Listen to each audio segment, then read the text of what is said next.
Yo, I am here. What's up? What's up? Hello. It's been a while. Wait, is my audio? Okay, my audio's working. Good. Gotta check. Hello, Magson. Mags 1 in. Nice to see you. You always arrive early. Hi, hello, Spider Economics. Whoa, that's a cool name. Are you in? Welcome, first time chatter, Spider Economics. Are you enthusiastic about the economics of spiders? I bet you're like a Australian economist or something, because I heard that place has a lot of spiders. Unless maybe you're from somewhere else, like I guess there's spiders everywhere. But yeah, welcome. I'm just doing a little chatting.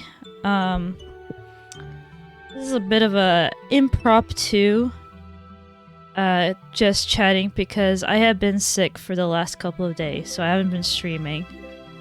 Actually I caught COVID. Or at least I assume I did, because my mom caught COVID.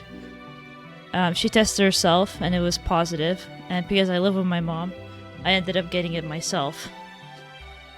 Yeah. But I'm not too bad now. For example, my throat is a lot better. It doesn't really hurt anymore.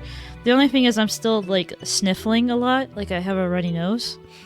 And, I feel, like, sometimes very tired. But I took some medicine, so I'm not too bad. But yeah, I'm just, if I just rest a little bit. And also, right now it's... In the next couple of days, it's going to be a little bit inconvenient to stream. I mean, I think the most convenient time would be streaming in the evening, but I kind of want to work on some stuff. But I think next week, I might be able to stream on, like, every 2 days. Because next week I'll be alone. Because my mom is leaving for a business trip. Yeah, staying hydrated, that's important. Yeah, I've been drinking a lot of water. I actually ran out of Perrier. Because I like drinking Perrier. I like my sparkling water. And I haven't been able to go to the store to buy more because I don't want to get anyone infected. And my mom's also sick, so we can't go to the store, so I've been just drinking regular water. Yeah, water really helps. I luckily didn't get as sick as my mom. My mom got it the worst. I think since I only got exposed to it a little bit, I recovered much more quickly. But also, like, in general, when she was very sick, there wasn't much I could do because I was taking care of her. Like, I had to do all the cooking and cleaning and all that stuff. Like, usually I help out with stuff, but, like, when she was sick, it was mostly me doing everything. Yeah. And also, like, she's at home, so it's kind of inconvenient to stream. Like, I'd rather stream when either people are sleeping or if I'm completely alone at home. But yeah. But... oh my gosh, I immediately, like, go mind blank. Drinking nice warm tea really helps as well. Yeah, that's what my mom keeps telling me, but the thing is, I don't like tea. I mean, tea's fine, but, like, I'd rather have coffee instead. I'm a coffee drinker, I'm not a tea drinker. Actually, when the pandemic happened, at first, yeah, coffee W, yeah. Yeah, I love coffee, I'm a coffee person. When the pandemic first started, like a couple of years back, I actually splurged on an espresso machine because I've been wanting to have one for a while, and I was like depressed from the pandemic, so I'm like, oh well, I'm gonna make myself happy and buy myself a small Nespresso machine, and I've been using it ever since. So I've been like, honestly, the thing is, I used to drink instant coffee before, but I've gotten so used to the quality of Nespresso, I can't go back to instant coffee. And it makes me a little sad, because Nespresso is much more expensive than instant coffee. But it's like, I don't splurge on too many things, but it's like the only thing I can splurge on. You hate coffee? Oh, that's understandable. Honestly, I can understand. I mean, it's not for everyone. Yeah. But yeah, I like my Nespresso machine, it's really good. But The thing with coffee. Also, Coffee W. Okay, so we got one coffee lover in chat, and we have got one coffee hater in chat. I'm assuming Mags. Can I call you Magazine? I'm assuming the one is supposed to be like an I or something, right? So, I am assuming Magazine, you're like a tea drinker instead? Are you a tea fan? Got one coffee fan, one tea fan? Also, Spider Economics, do you put spiders in your coffee? You get it every day, totally not on it. I mean, yeah, me too. I drink it pretty much every day. I'm just used to tea. Honestly, valid. Tea's also good.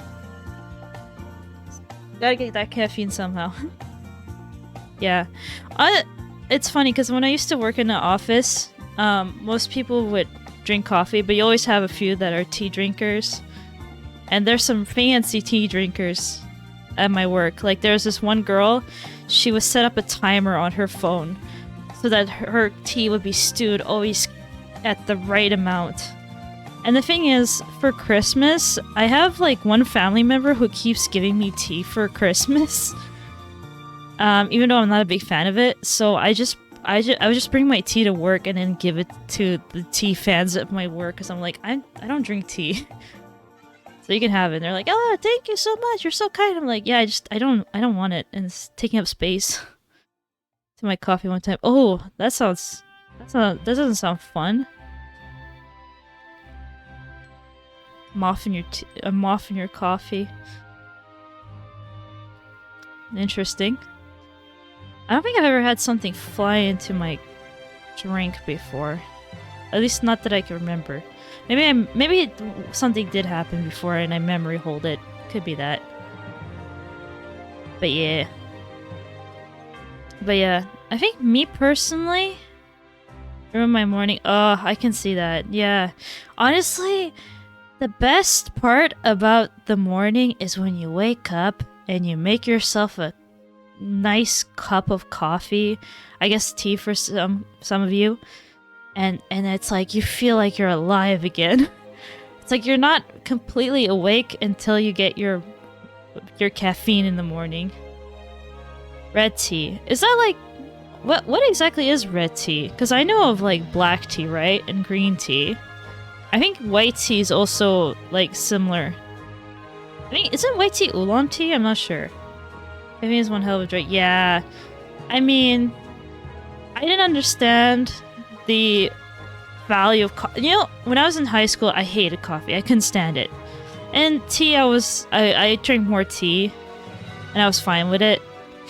But once I went into college, that's when I got addicted to coffee, because it's like, that's when I started to need it. Yeah. And the thing is, when I first started drinking coffee, I would put a lot of sugar in it and milk, because I couldn't tolerate the taste. But like over time, I would decrease the amount of sugar and milk, and now I just drink coffee with milk. Like, I can't stand coffee with sugar anymore. I think for me, milk is sweet enough. It's Chinese tea that I drink the most. Oh, so it's a Chinese tea. That's interesting. Yeah, China. There's a lot of interesting teas. That's the Chinese teas, Indian teas. The whole area of the world is more tea focused. It seems like. Also, Britain's very tea focused. I hate sugar in my coffee. Yeah, same. I can't stand sugar in my coffee. Actually, I feel like I can't have too much sugar. Like, I like chocolate, but I feel like most chocolate has too much sugar in it. That's why I like European chocolates over like American chocolates. Like, most American chocolates are just like too sweet. And also most cakes, I can't do cakes that well, or frosting, or fondant, or whatever it's called. It's just like too much sugar. And also I just don't like the texture of like sponge in cake. Like the bready, spongy part. I've always disliked that part of a cake. So like the types of cake I tend to like are like cheesecake, or like mousse maybe. Depends. I think my favorite type of cake is like cheesecake. I teabag one time and it sucks. One time and it sucks. Oh, you don't like tea bags? So do you like brew it yourself? Do you have like a special mechanism to brew? That sounds cool. Also, I like the color combination of the chat right now because it's like green and orange. It's like spooky. It's like the in-between between Halloween and Christmas. Very appropriate for November. Yeah. It's like we got a little, what's it called? Midnight Before Christmas or something? Yeah. Spooky, spooky chat. Indeed, very, very spooky. Yeah. Oh, we're just talking about tea. I actually kind of like when chats gets derailed like this. It's fun. I guess I had some topics to talk about, but it's mostly like on the fly. I didn't write anything down. Because this is really just an impromptu chat. But I'm thinking of... You gotta get the good aged tea leaves. I get that good aged tea. Maybe I should try that. I do remember that when I went to Japan, I think I enjoyed tea there better than I did at home. Like, whenever I had green tea with a meal in Japan, it wasn't that bad. Just so proud. Yes. What I did for Halloween is, I went to watch Five Nights at Freddy's with my friends. I have two friends who watched a ton of MatPat video, like MatPat Game Fury videos, so they knew a lot about the lore, and I didn't. Like, I only watched a few when I was younger, and that's it. And so like when we were watching the movie, they were just pointing out and be like, "Oh my gosh, it's this, it's that character, is that a reference to this? Wait, it's that person, oh my god." It's like, it was so funny. They had like this huge discussion about the lore of the movie and how it relates to the game right after. And the thing is, both of them have never played a single FNAF game. They just watched all the, like, the Fury videos. Yeah. Because, I mean, when I was younger, I mean, like, MatPat's been around for a really long time now, and so is FNAF. So a lot of people who are like in their 20s now, or maybe even their 30s, like when they were a kid or a teenager, they saw those theories by MatPat and stuff. They watched the game theories. Actually, I kind of watched a few game theories recently, and it's kind of fun watching them again. Yeah, it is crazy. It's insane. I kind of want to try playing FNAF on stream at some point, because I don't really play that many horror games in general. I think... Funny enough, I think the only horror game I ever played was a VR horror game. Like, my first ever horror game was a VR one. And I didn't really find it... Well, actually, I think... It was a little spooky, but not too spooky. But I think the spookiest part was that... So the game I played was like a tech demo that some students were working on. So it wasn't like a game released anywhere. At least I don't know if it got released, because it was like a student project. They were like experimenting with VR. Also, am I frozen? What's going on here? Why do I look frozen? Come on, stop being frozen. Yo. There you go. Maybe it's just my thingies. I heard many horror stories about how horrible the audience were for the FNAF movie, so I didn't go and watch it. I watched that one Twitter post where it's people having a fight in the movie theater during the credits for FNAF, and then the quote retweets is like, "Is that the living tombstone in the background?" And yes, they do have the living tombstone playing in the background of the credits. It's really fun. They have them play their FNAF song that they made like a long time ago. It's really cool. It's kind of cool to see how like the movie is very respectful of the fans, and it's like, you know, taking inspiration from the fans. Like we got cameo from like people who made the series popular. But yeah. They're pretty epic, yeah. I remember I didn't listen to too much Living Tombstone, but I do remember I really liked the song Discord that they had, which was based on My Little Pony. My Little Pony I didn't actually watch that much. But it's funny because like okay, oh my gosh, now I'm going to My Little Pony to watch movies. I have the power of piracy. Well, there's also was it on Peacock, I think? I think FNAF was on Peacock. So in Mapache. Hello, Mr. Raccoon. How's it going? Can I call him Mapache? Hello, Mapache. I remember your name is like I'm a raccoon in Spanish. Yeah. What's up? Just to catch up to anyone who's here. I've been gone because I've been sick. Most likely of COVID because my mom also had COVID. I might not be able to stream again in a bit, but I think I want to try and stream more often next week. Like maybe do a week of like maybe a stream every day, maybe a stream every 2 days. I still have to see for sure. I'll try like updating Twitter in advance. Because I'll be able to since my mom's leaving on a trip, I'll be able to have the whole place to myself. Yeah. This human gets to run the asylum now.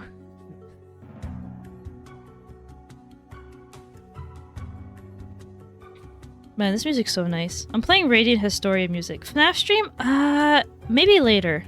I don't think I'll do a FNAF stream right away. Maybe next Halloween. Yeah. I want to do maybe horror at some point. I think it's best to rest first until you feel better before stream. Yes, exactly. That's what I'm planning to do. Plus, I have some plans. I have to meet up with some people. And also, I need to work on stuff outside of streaming. Like, I have some personal projects I need to work on. Like I'm thinking of maybe going to university or maybe getting a job. Just the rest first and then better. Yeah. Working on side projects. I can't just be like. It's interesting. I really do like streaming. If you haven't noticed, this channel has 49 followers right now. That's insane. I like checked on it a few days ago and I was like, what the heck? 49? Because it increased while I was on break because I think people found me through the TikToks. And I was like, what the heck? 49. What the heck? Like, if you want to know some behind the scenes stuff, currently I have fulfilled all of the requirements for affiliate except for followers. So I'm 1 follower away from being qualified for affiliate. Like, I have enough concurrent viewers, I have enough stream times, I have enough like unique stream days and some of the other stuff that's needed. I don't know if there's any other things, but I do know that I think with affiliate I have to wait a while for it to be confirmed. And honestly, if I do become affiliate, I kind of want to wait a little bit. Like I don't think I will unlock it right away. Because I do want to prep for it because I want to make it worth it for people, you know? You found me for TikTok and unfollowed? Oh, that's nice. Man, I need to work on more TikToks. I got sick, so I couldn't work on anything. Gotta make more. I gotta make a TikTok from the... I want to make a TikTok based on the last Chrono Trigger stream, because there was a really funny moment there. And maybe some more tutorial ones. I want to do one on my PNG YouTuber model, because I did get some comments on TikTok being like, "Oh, how did you make the PNG YouTuber model? What software do you use?" And I do know that there's already a lot of TikToks where it's like, "How I made this PNG YouTuber model." There's like a million of those. But I mean, it'd be fun to try making my own. Watching things on TikTok. Oh, things on TikTok, yeah. Do for Twitch recommended. Twitch recommended? Nice. Found her watching things in TikTok. What do you mean? Something kind of sus there. What did you find? But yeah. Yeah, it seems like TikTok and just people finding followers works really well. Wait. The music that's playing right now. Is it playing the instrumental version of the song, or is it playing the one with words? Wait. Okay, it's the instrumental version. Don't ask. Lamau. Mostly of them it was just...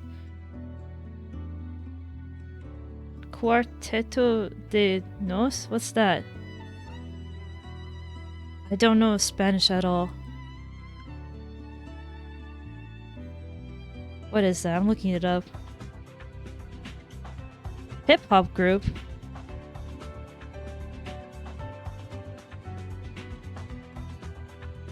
Things? I'm confused.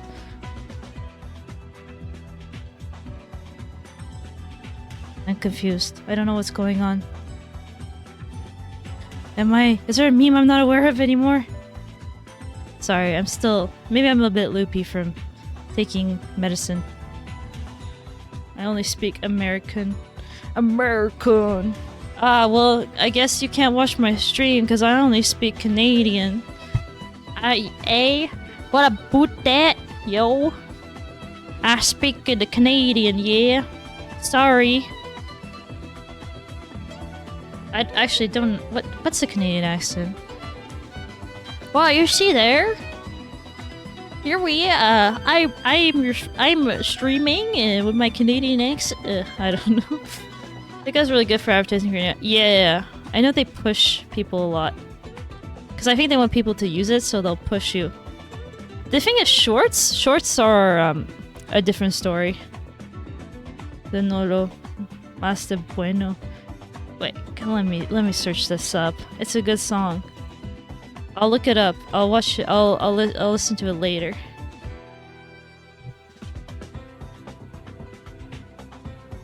I have to listen to it later. I'm currently listening to the same music I'm using as BGM, so if I listen to it now, it's gonna razzle my brain. Because I'm gonna be listening to 2 audio sources. Also, I'm worried that it's gonna like... my language can adapt, besides I can learn more English. Yeah. Oh, I think Canadian is like French. Ah oui, je peux parler français. Bonjour, comment allez-vous? Aujourd'hui, on va faire un just chatting. Okay, no, I won't speak French. Oui, oui, bonjour. Comment allez-vous? Bonjour, chat. Ça va bien? Aujourd'hui, on va stream.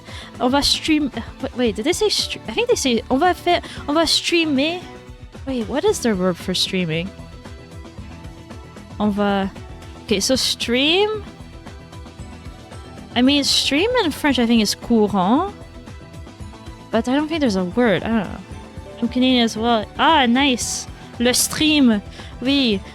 Bonjour. Bienvenue à mon Twitch. Bruh. I love when it's like... The funny thing about French is that there's so many loan words from like English. Especially when it comes to anything like technology, and I think it's the same for like other languages, because I noticed it in Japanese too. So it's like, ah oui, wait, I think subscribe is what is it? Subscribe? No, subscribe would be no. Bruh, I forgot. There's like words I don't know what they are when it comes to specific things. Now I'm like gonna be obsessed. Like for example, s'abonner. It's like s'abonner à mon channel YouTube. Yeah, French is hard. You're gonna hear it later. Here, you know. Okay, I will try listening it. I'll put them put them up. I actually don't really listen to a lot of like music in general, because I don't know, I'm more of a YouTube person. I like to listen to YouTube in the background. So like the music I tend to listen to is like anime openings or Vocaloid songs or like Vocaloid covers from like VTubers I like, or I'll listen to like old music from like the 80s, or I especially like listening to like video game music. Dude, video game music is goated. Learned to French lessons on Duolingo, but I've been slacking on it, to be honest. I think Duolingo is probably not the best way to learn French. I don't speak croissant language. Okay. I only speak taquitos. Or more like empanadas. Ah. Man, you're making me hungry. Croissant. Croissant! Oh my god, one time I was in a Discord with some Americans, and I said, hey, I like croissants, and then they were like, croissant? Croissant? Croissant? They're doing that Jimmy Neutron meme, where Carl's like, croissant? Croissant? Because that's how I pronounce croissants. I pronounce it like, it's more like the French way of doing it. So I get make fun of. Because like, whenever there's a French loanword, I tend to pronounce it more like the French way, a little bit, but not exactly. Silly Americans. Americans. America. Yeah.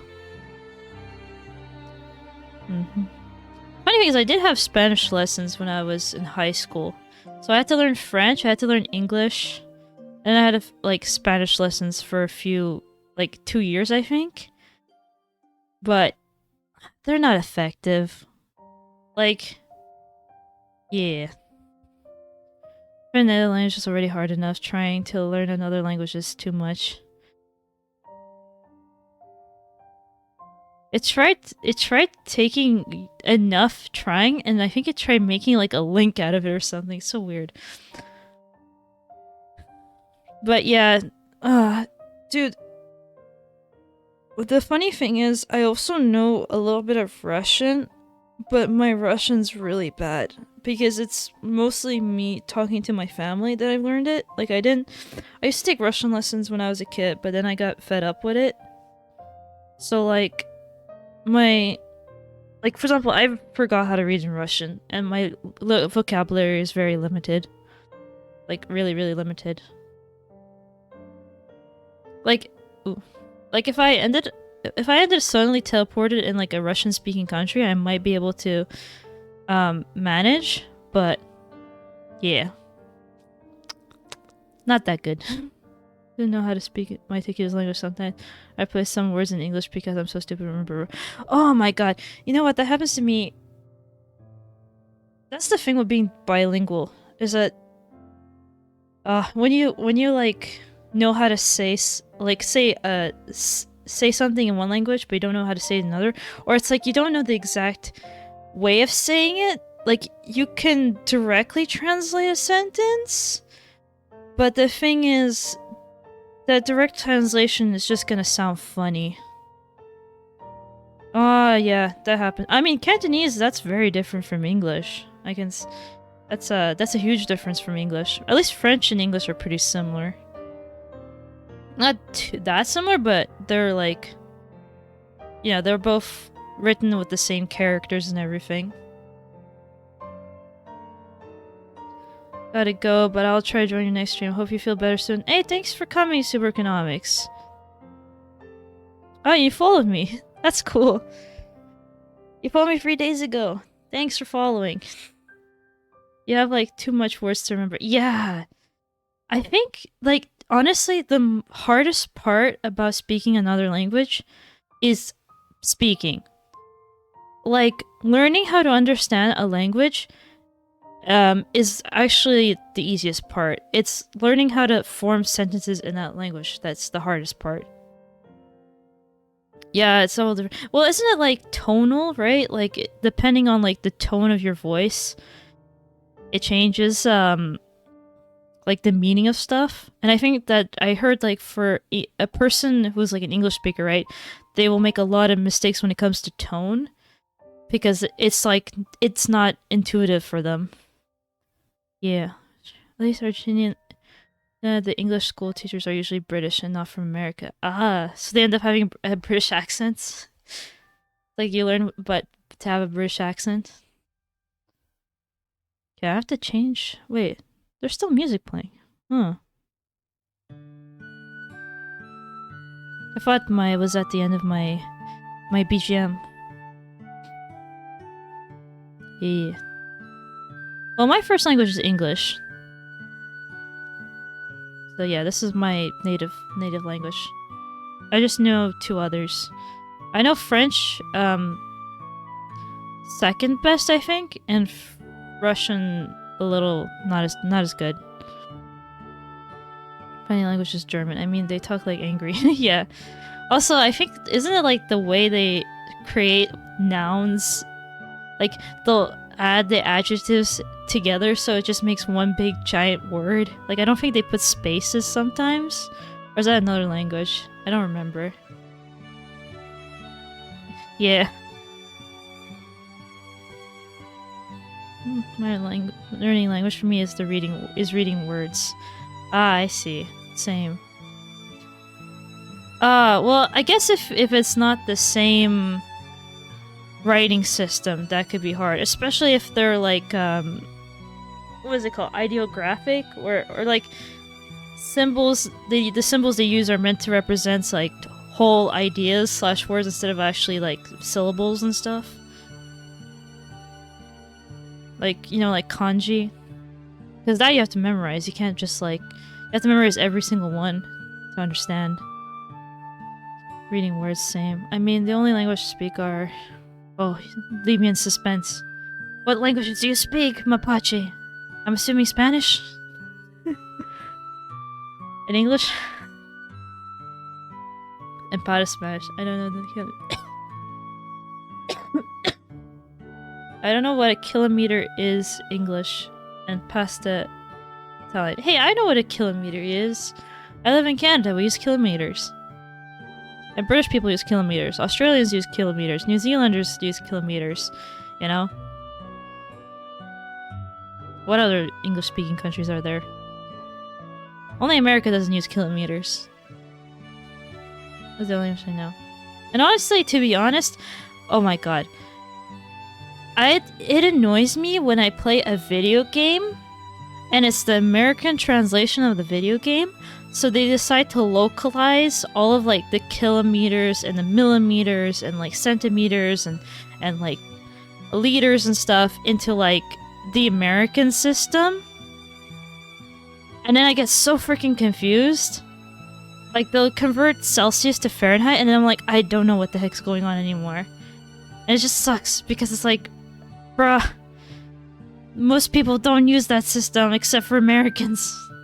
I wish there was like a way. I wish that's the annoying thing of like Breath of the Wild and Tears of the Kingdom. It just annoys me that this symbol that they use for temperature is Fahrenheit instead of Celsius, even though in the original Japanese version they use Celsius. My god. Remember, the people from USA think it's a country and not a continent. Yeah. Well, America does refer to the country because it's short for United States of America. But yeah. Oh, I wonder if I'll get copyright strike for this song. But yeah, this is a song from Radiant Historia. It's a DS game. It got a 3DS remake. Called Radiant Historia Perfect Chronology. And the OST of the game is really nice. English is the metric system. The metric system? Wait, they don't use... I don't understand it something. Wait, do they not use metric where you come from? Because metric is like centimeters and kilometers and like meters. Imperial is like feet and inches. I mean, I know there's other countries that use imperial. Yeah, for me, well, okay, the thing is, in Canada, the weird thing is, We use mostly metric for everything, but when it comes to food, we use imperial, like cooking. Not for like groceries. Like for example, they'll still calculate things in like, actually I think it's a mix. But in Canada, like usually our ovens are set to Fahrenheit instead of Celsius, which I find really weird because we don't use Fahrenheit for like the weather normally, but we use it for cooking. So I only understand Fahrenheit when it comes to cooking. It's like, oh yeah, I have to set this to 300 Fahrenheit or 400 Fahrenheit. Like I have no idea what that is in Celsius, but it's weird. Yeah, it's odd. Like our cooking is in imperial, but then everything else is in metric. Like speed limits will be in metric. You know, the weather will be in metric. Like if they're like, today there were 6 centimeters of snow, you know, like that's in metric. It's like, this turn in 50 kilometers away, you know, like that would be metric. It's odd. I think it's because we get like some of the stuff we get is from the US. So to make it simpler, we just use imperial because we're so like connected to the US. Like we have a huge border with the US. It's very odd. It's funny because I've been to America a few times. It's been a while since I've been there. And it does feel similar to Canada, but it also does feel different. Like, it's odd. We have too many words to say something is an idiot. Oh, nice. Or even worse. Oh my god, yeah. Well, I mean, English gets really creative when it comes to insulting people too. It's fun. I know in Japanese it tends to be more limited. I think like mostly people just call each other bakas and stuff. Like I heard, but I think in English there's a lot more words to call people. I'm not gonna mention them. I don't want to get banned on Twitch for saying every horrible word imaginable. I'm actually not sure what words are allowed or not. Because I've heard some stuff like minor words not being allowed that aren't supposed to discriminate on whatever. I'm not gonna get into it. I hear weird things about this platform. Actually, that's another thing I want to mention. I do want to try streaming on YouTube at some point. Because weirdly enough, even though my shorts don't do the best, I still have more subscribers on YouTube than I do on Twitch, which is weird. Like, why? Like, how many do I have subscribers? Let me see. I'm gonna check my channel. Oh my gosh, load. I want to see how much I have 61 subs. I don't know where these people come from. MS areas looks like USA, but only if you erase the bad economy we have. Oof. Oof. Yeah. I don't know much about where you live, so I'm just gonna be like, okay. So many insults in Chinese. Ah, really? Or even worse. Does one of those insults involve calling someone a dog? Because I know in Indonesian there's like a... Where is it? Tagalog, I think the language in Indonesian? They have word to refer to a dog. Like, it means dog, but it's a way to insult someone. And I see that common in certain Asian language, that like referring to someone as a dog being a bad thing. Actually, it's a common thing in a lot of languages, even English. Like calling someone like, you know, the B word. Interesting commonality. Like calling people pigs and dogs tends to be an insult in many languages. Yeah, I think I need to... Do I have enough? How much music is left? What else should I play in the background? I think I have to manually set it. It's like a remake of one of the songs. Interesting. I haven't watched this video in full.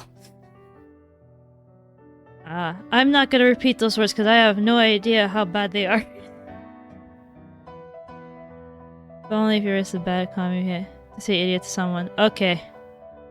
Yeah, I'm not gonna. I am family friendly. Or at least I hope I am. Okay, I'm family friendly enough to stay monetized, but not family friendly enough to remove monetization, if you know what I mean. Because I know, like, on YouTube, if your stuff is too dedicated to kids, they remove your monetization because of they got some issues with that a long time ago. You compare it with some. Yeah, okay, let's not repeat them. Let's not mention them. I'm so close to affiliate, okay? I don't want to lose this channel and have to start over again. That would make me very sad. Maybe... Oh. I know like 5 ways. Saw screen the mother and... It was a bit... To say screw your mother and... okay. Oh. Yeah, there's always insults involving screwing mothers and calling your dad a bastard or something like that. Oh well, maybe I should move on before something bad happens. This is getting too spicy, too fiery, too hot. Okay, wait, what should I say? Weather? Hey, how's the weather going? What's up? Actually, I think it snowed a few times. While I was away. I won't say what days, but it's starting to snow. Oh my gosh, it's almost Christmas. Mariah Carey is slowly being defrosted, unless she might be. I don't think I've heard Christmas music yet, but then again, I haven't been like in a public place in a while, and I haven't been in like a car with like a radio or anything. So I've been able to avoid Mariah Carey, and I've been able to avoid Wham so far. Like 5 is the ways to say, yeah. You've never seen snow? Well, yeah, I guess if you live in an area where it's warm. I'm assuming you probably come from an area where, like, you'll have rainy seasons. That seems to be a case when places don't have snow. They tend to have, like, rainy seasons and then dry seasons. Unless I'm incorrect. Yeah, I'm in Canada, so we have all 4 seasons. So we get, like, snow, we get falling leaves. Oh, wait, that's out of order. So we get falling leaves, we get snow, we get like leaves budding and it's rainy, and then we get summer. And summer's actually really nice in Canada. And it can get really hot. Like 30 degrees hot Celsius. I think the summers where I live are pretty nice. Just whether it's too hot. Oh, wow. Oh, is it because you're like below the equator? So it's like, for you right now it's summer and not winter. But no snow yet. Please snow, please. Oh, you like snow? Snow's fun. I like snow. There's something about the vibe of snow that's really nice. Wait. I'm gonna change the background music. Give me a sec. I think I have to set it... Okay, I have to find a better way to set this up. Snow? Let's see. Let's see. Dark and calming. Whoa. Let me listen to this.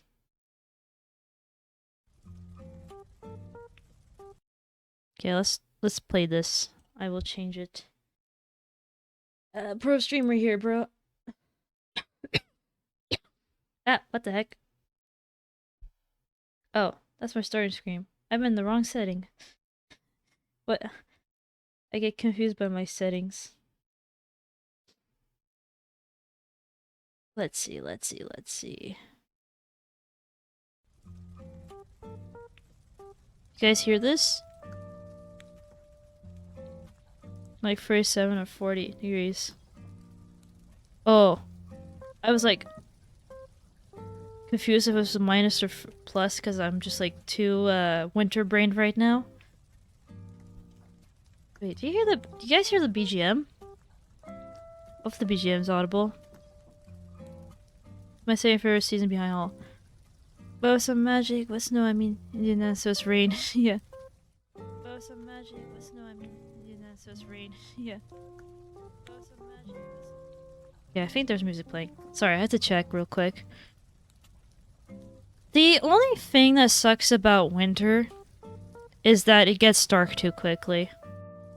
But winter at night is kind of nice. Like, I remember I used to take walks, like after school or after work at night. Well, not night. It would be like, you know, at like, I don't know, 7 p.m., right? And it'd be really dark, and also it'd be really quiet, and like, I don't know, there's something about like it being dark and there's snow everywhere and it's kind of quiet, and maybe there's like a little bit of snow falling. It's just like something magical about that. Yeah, it's so calm. You know, that's like, I like snow. I like snow levels in video games.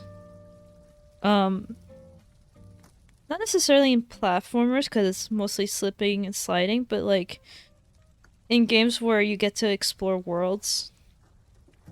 I like exploring the snowy areas. Like one of my favorite areas in Breath of the Wild and Tears of the Kingdom is like the Hebra region with Snow Peak and everything. Like I remember when I played Breath of the Wild, I'd spend most of my time in the snowy area. Because there's just like a really nice like vibe to it. It's like you're alone. There's snow everywhere. Sometimes it's like hazy, so you can't see anywhere around you. Like one of my favorite parts of Twilight Princess is like you following the scent trail in the snowy area. And the Snow Temple is like one of my favorites in Twilight Princess. Yeah. Here, you can't take a walk at night. It's one of those places where it's dangerous. Yeah. Yeah, they're so relaxing. I remember when I played, Xenoblade Chronicles, it had a really nice snowy area, because I think it like lit up at night or something. It's been a while, I don't remember it too well. But also, like, one of my favorite parts about, like, Diamond and Pearl is all the snowy areas. Especially since the snowy area themes are really, really nice. Like, the snowy roads have, like, the best music in Diamond and Pearl. In Pokemon Diamond and Pearl. Yeah, snow levels are relaxing. I like the Mario Odyssey snow area. I forgot what it's called, but what I like about it is that when you first start it, it's like a snowstorm, so you can't see where you're going, and it's like you're lost in a storm, and it makes you feel like you're in this huge area, and there's nothing you can do, and then you find the hole that leads you to like the area with the little like snow rounds. I guess they're like seal people. And it's all like warm and comfy, and it's like, man, that's nice. I like that. I was born in December, so snow really hits me. Oh, nice. Yeah. December night. I'm the only one in my family that likes winter. Yeah. Same for me, kind of. My mom, for example, she likes it when it's warmer. It's funny because my parents came from a place that was just as cold as Canada, but they're not the biggest fans of winter. They like it when it's warm. But the thing about winter is that you always have to make sure you're well dressed for it. And also, the thing I like about winter is when I like to open my window for a bit right before I go to bed so that my room is like frozen cold, and then I sleep when my room is cold, because I love it when my room is cold when I sleep, because I like to like wrap myself up in my blanket and keep myself warm. That's the one thing I don't like about summer, is that in summer when the AC is not working, I can't wrap myself in my blanket, and I have to sleep with no blanket on, and I'm like, I don't like this. It's uncomfortable. A room or house. Oh yeah, winter's perfect season for me. I should have a window. Yeah. Actually, the unfortunate thing about my window is that the thing to open it broke, so I can't open my window anymore, and it's making me sad. Because I want to get that cool air into my room, but I can't. I have to like fix the little thingy that like opens it, because it's falling apart. Yeah. Oh, you also get the cold air in? The only thing is you gotta be careful with opening windows in winter because they can get frozen. And if they're frozen, you can't open them anymore. And also, you get to a point also that it's so freezing cold outside you can't open your window at all because your window is like shut closed. So I'm kind of worried that that might be the reason why my window doesn't open. It's because it's frozen. Because if some moisture gets in, it turns into ice and then your window gets stuck. So, yeah. I think the best time to fix my window, like the little opener thing, would be probably in spring. Because if I mess with it now and it's constantly open, I'm gonna be screwed because my room's gonna be super frozen. Yeah. What's this music playing in the background? It's like Stardew Valley. Oh, I haven't played Stardew Valley. Sounds fun. I don't really play a lot of simulation games. The type of games I like are like JRPGs, more plot-focused games. Or like have a atmosphere kind of. But yeah, I mostly play like Nintendo games. But when I reached college, I stopped playing games because I just didn't have time for it. Yeah, I hate hot weather too. Oh my god, this summer was so painful because the AC in the building is broken, but there's nothing we can do about the AC because it's managed by the building, and it's only like next year that they're gonna replace the AC. But it's been broken for a while now, so I'm like, oh gosh darn it. So every summer's been hot. I date it. It's funny because my grandparents have like a cottage in the woods, and their cottage has like a basement area, and no matter how hot it gets in summer, the basement area of their cottage is always cool because it's partly underground.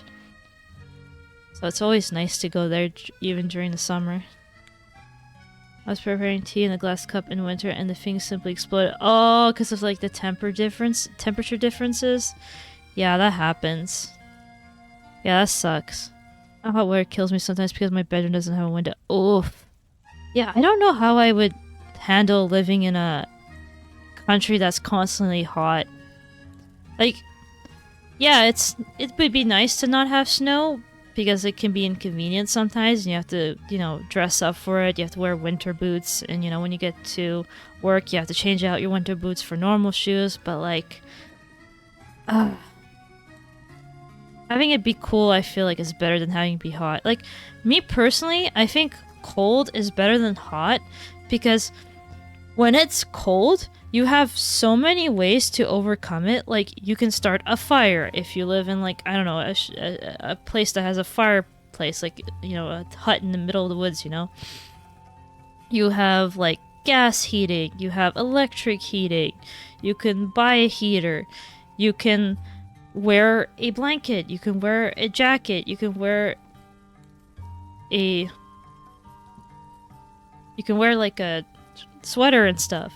But in summer, when it's hot, there's nothing much you can do except for pray if you don't have an AC. You know, cold's better because snuggles. Yeah.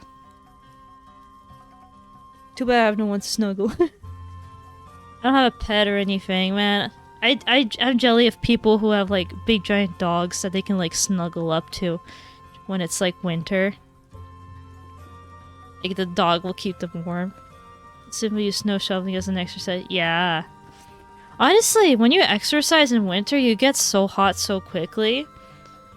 That's why you shouldn't dress too much if you're gonna do physical exercise. Because then you sweat and then you get even more cold. Go to sleep. Good night, everyone. I hope you get well. Oh, thanks for coming, Mapachi. It was nice seeing you here. I got to learn a lot. Thank you. Glad you enjoyed the stream. But yeah. What else? It cold. What is there to say? Oh yeah, I kind of changing topic here, but I kind of wanted to talk about like future games that I would like to play. I still want to finish Wind Waker, and I still want to finish Chrono Trigger. I'm going to finish those two series. I don't want to lead them. Especially Chrono Trigger, I'm very close to finishing that. I think with Chrono Trigger, I have mostly side quests left to do, and then the final boss. And then with Wind Waker, we're pretty like we're like halfway point. It wouldn't take long to finish Wind Waker, but there are new games coming out like this week that I want to play. So I didn't play Mario Wonder when that came out because honestly, I can't buy every single new game that comes out. I have to be careful with my money. But I have some money saved up for the current games that are releasing this week, which is one of them is Mario RPG. But before I leave, I will leave some songs if anyone want to listen. Sure, I'll I don't think I can play them on stream because I'll be copyright struck. And what happens if I play them on streams, I'll get muted. And there is a workaround for that because you can like change. I think there's a thing with Twitch where like the VOD audio can be different from like the stream audio, so people just play their Spotify while streaming, which is crazy because you can never get away with that on YouTube. But yeah, thanks, and thank you for the music recommendations. I'll try to check them out. Maybe not now, but maybe I'll try checking them out at some point. Yeah. What was it? Oh yeah, I was talking about games. So one of the games I want to play is Mario RPG. That's coming out on the 17th. Which one's the 17th? Just Friday. I won't be able to stream Friday, but I might stream it during the weekend. Yeah, maybe I might stream Mario RPG during the weekend. That's a game I definitely want to stream.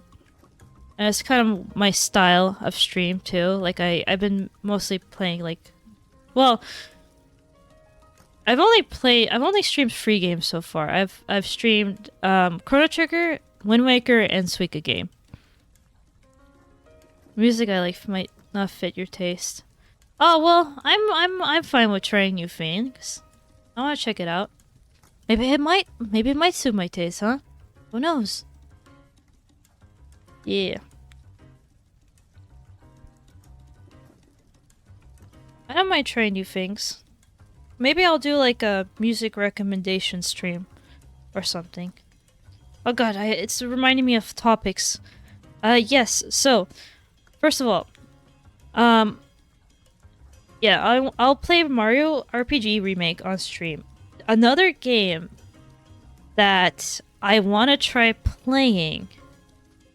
It's a little bit more obscure because it's based off of VTubers.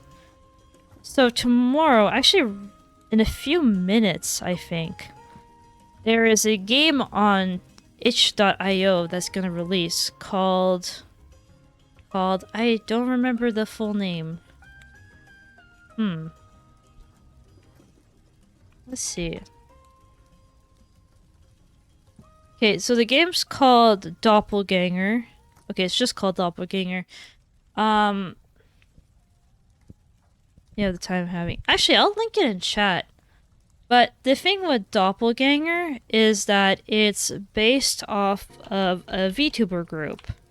Are any of you aware of Hololive? I mean, they're pretty well known, but maybe some people don't know. It's like weird. It's kind of like mainstream, but also niche at the same time. Wait, I need to find the page. I actually want to find the page for the site.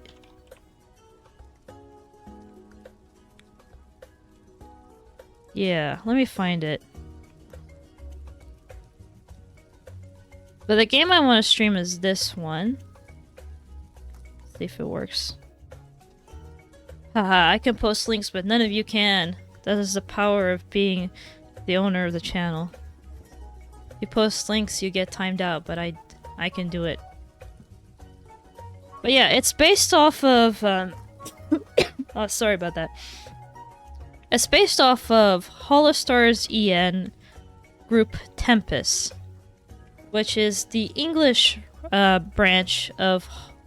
It's the English male branch of Hololive. They are the streamers that got me into streaming. Like, I was already interested in VTubers and I would watch VTuber clips before. But I think it's with Hollistar's EN Tempest that I really got invested in VTubing, and I started like watching like streams live and everything. Actually, my Oshi was Magni Desmond, who is no longer part of the group. He graduated, as in he left the group. They used to be 8 members, but now they're only 6, but because 2 of them left the group and are now doing their own thing. But yeah, this game, it's the first official game. Yeah, you saw one of their streams? They're pretty cool. This game, they announced it during a Halloween special. And the game, I think, is a dating sim, but it's not like an explicit dating sim. It's just like a fun dating sim. And it's supposed to be based off of the Tempest boys, but it's based off of like a doppelganger of each of the boys. So it's meant to be their opposites. So if like one of the boys is known for being really friendly to chat on stream, they're gonna be a dick in the game. Yeah. So I kind of just want to stream it. I think I'll live stream only one of the routes, and then maybe maybe I'll do the other routes on my own time. Like, I don't want to stream every single route of the game. I'm actually not sure. Should be okay to stream it, right? I mean, you don't really have to ask for permission to stream when you're indie, but I feel bad streaming games that are... Well, it's not an indie developer. This is like a bigger developer, whatever. Hello, Dino Derp 420. How's it going? Welcome to the stream. We're just having a chill chat. I just came back from being sick. I'm still a little sick, and I'm discussing future games to play. And one of the games I'm discussing that I want to play is a new one that's coming out soon called Doppelganger. It is a game based off of Tempest. Can Arsha have a Mystery Skull? Oh, I know Mystery Skulls. Mystery Skulls I know. Yeah. I don't know, man, I can't be writing down every name. I have to do a stream recommending music at some point. I'll look up Ken Arsha. I have so many tabs open. I just hope I don't delete them before I go to bed. Oh, it's playing Zelda music. But yeah, I want to try this this Tempest game. There's some voice acting from the boys, and it's fun. It's funny because most of them are trying to do like sexy voices, but one of them didn't get the memo and is just doing a silly voice. And it's funny because in the trailer they're all trying to do their like, yeah, girl, how you doing? And then one of them's like, whoa, hello, it's me, I am a performer. It's funny. It's funny. But it's very in character for that person. But yeah. I don't know if I'll stream it right away. I want to see if other people start streaming it. I'm curious. That's how I'll find fellow Tempest fans. Yeah. I kind of want to... Anyways, I can't really stream the next couple of days. But yeah, hello. I'd be lurking cousin VRC. Typing is hard. I found you on TikTok. Hope things go well. Much love, fam. Well, thanks for showing up. I'm fine with lurking. Lurking is good. Also, thanks for following.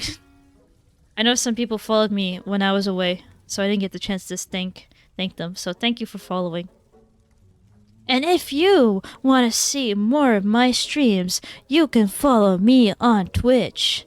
You can be that special someone who gets the 50th follower. You know, the magical 50th follower. Honestly, I have an alt Twitch account, and I haven't used it to follow myself. So I could technically give myself the 50th follow, but I kind of don't want to. Because it's funny. Yeah, lurking is good, because, yeah, it boosts numbers. It makes you go up. Also, for affiliate, you need free concurrent viewers. But, yeah. I know I'm focusing too... I shouldn't focus too much on, like, numbers and stuff. Like I'm saying, when I reach affiliate, I'm not gonna apply for affiliate right away. I'm gonna wait a little bit. Because I really wanna... do a pat on the back full, yeah. I really wanna prep for, when I get affiliate. Like, I actually wanna do a stream of, like, designing emotes. Because I want to draw the emotes myself. And recently I learned that Twitch is unlocking follower emotes for everyone. Oh, so is my stream like low quality? Why do I look so fuzzy? Oh well, I hope I'm audible. Well, you get 180p doggo. I mean human. Human. Was it 144p human? Yes. I'm definitely a human. I'm not a dog or anything like that. But yeah. Oh shoot, I lost my train of thought. What was I talking about? Oh my god. Bleh. Mind blank. Oh yes, I do want to do a stream for designing emotes. I think it's 5 emotes that you can get right off the bat. But I saw a post by Twitch on their Twitter, or X as it's called, where they said that they are unlocking follower emotes for everyone. So that means that just by following you get emotes, which I think is really cool. Because I do want followers to be rewarded just for following. But the only thing is you will only be able to use those emotes in the streamer's chat. You won't be able to use it anywhere else.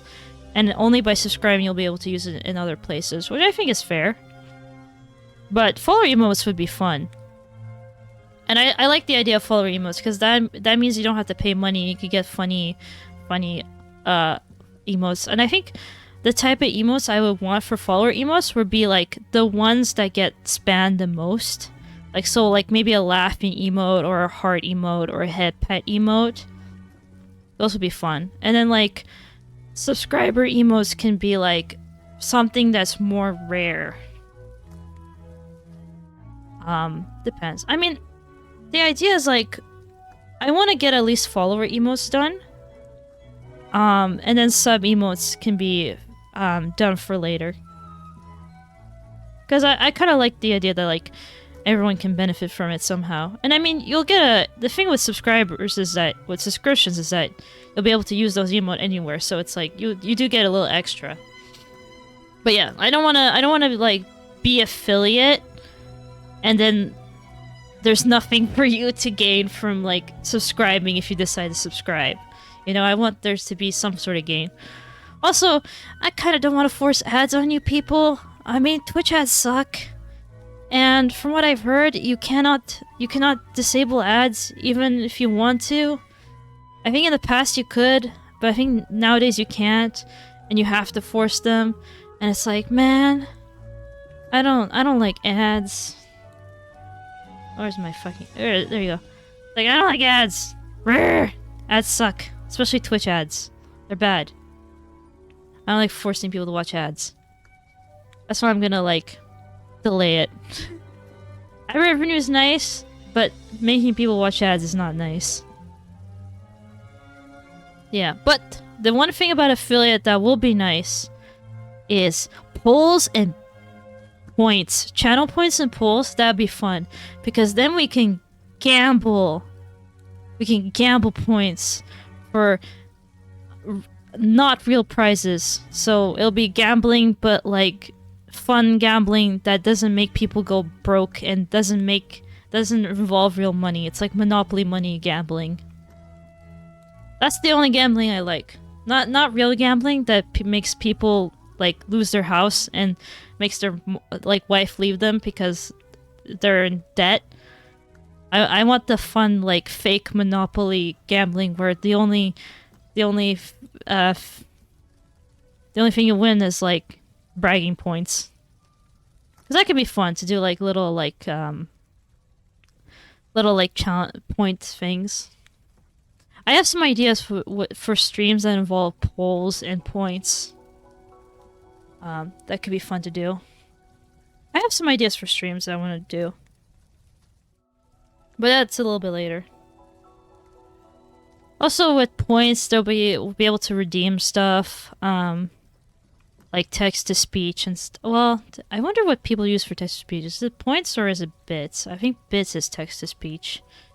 But yeah, people will be able to have funny robot voices saying stuff.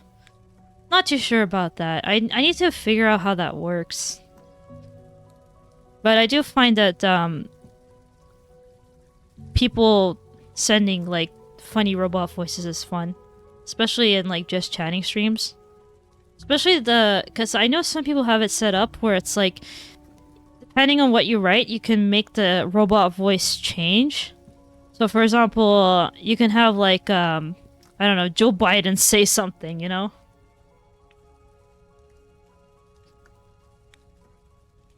I mean, like, make it say it in your, John Wick voice or something. It'd be fun. Like, just, that's the one thing I like about Twitch, is the interactivity of it. So, having more stuff to make it interactive would be nice. Like, what's another? I think it's called Tits. I know it sounds wrong, but I think that's the way. Like, wait, let me look up what it stands for.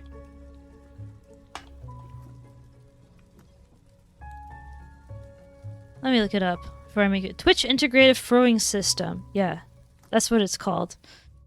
I've seen that in other streamers' chats. Pretty much what happens is that people can throw stuff onto my model, and then it looks like I'm being beat up by random stuff being thrown at me. Yeah. Yes. Okay, that sounds good. For TTS, nice. I think it's the bigger streamers that will use it for. Oh, bits too. Okay. Yeah, I think what I would do is probably do TTS with bits and points. Like, you would just need a lot of points for the TTS so that people don't spam it. Because the worst is when, like, people abuse it. Should be, like, something special. But, like, have it be for bits, but then if people don't have money, they can accumulate points and then use that instead. Like, I want to give people free options as well. It's more enjoyable if they have, like, if people who are free users can also enjoy. Yes, I've seen stuff like that. I've seen, like with the ones where you can spam throwable stuff. There's ones for, like, head pads. Another one that I've seen, I don't know what it's called, but I've seen some streams where, I don't know if it's with followers or subscribers, but you can have, like, little characters in the bottom screen, like, walking around, and those little characters will say stuff based on what you type in chat. Like, I seen one streamer, they were like an art streamer, and they had like little Kirby's in the bottom of the chat, and I think it was based on subscribers. Like, if you subscribed, you got a little Kirby on screen, and you can like control it for a bit. I don't know exactly how it works, but I've seen people do it with like Kirby's or axolotls or like different characters, and I think you can make custom ones too. But that would be like an eventual thing. Like, oh, and also, most importantly, VTuber model, right? I need to work on getting a VTuber model. I've actually finished drawing the VTuber model, and I finished splitting the parts. I just need to download Life 2D and just get rigging. Like just start rigging. I just haven't had the time. There's some other stuff I have to prioritize over making a VTuber model. Yeah. I also want to make a 3D model at some point too. But with 3D model, I don't know what I'll do exactly. I mean, I know 3D modeling. I've never used Blender, I've used Maya though. We'll see, we'll see. It's all eventual. I think 3D model could be later. 2D might be totally human model. Actually, I do want to do human model at some point. Or at least a little bit more humanoid than this one. Even though I totally look human now. Yeah. But current VTuber model, the VTuber model I'm currently working on, the art is going to be very similar to this one that I'm currently using, which is also drawn by me. I am my own mama and my own papa. Yeah, it's weird like that. The only difference is pretty much, it's a little bit more detailed and it's facing forward because it's easier to rig. It won't have the best tracking because I don't have an iPhone. That would be a goal later on to get an iPhone just for tracking. And, you know, have a stand and everything. I actually need to get something to hold the phone up. You know what I need to get? I need to get a mic holder. Like something to hold up my microphone. Because I sometimes like knock over my mic. And you can like hear it whenever I move my mic. Like you see, like you can hear it. It could get a little annoying. It's just mic holders are kind of pricey. Like it was pretty, like I'm using a mid-range, I'm using like an okay mic, so it's not the most expensive one in the world, but like, money. We need it for everything. Do Digimon Transformation for the change. Yeah. I do want to make a lore video. I have a rough idea for my lore. And it would be nice to make my own lore video, like edit it and animate it. I mean, animate it as in I would do like an animatic. Because I have made animatics before. I have experience in animation. So, yeah. There's a lot of cool stuff. Just a little scary to try new things though.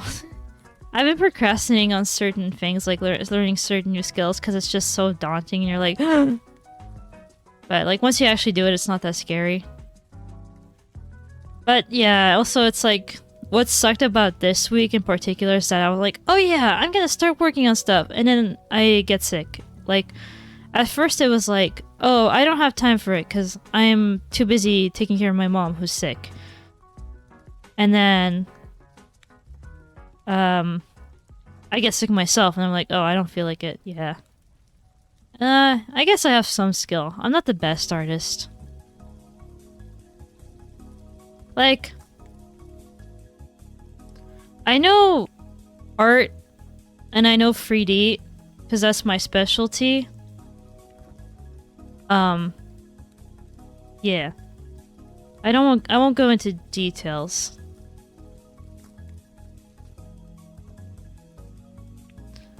And I can't, yes. That I won't go into super details, but like I just know some stuff because I studied some stuff. I wouldn't say I'm the best. I'm just passable. Yeah.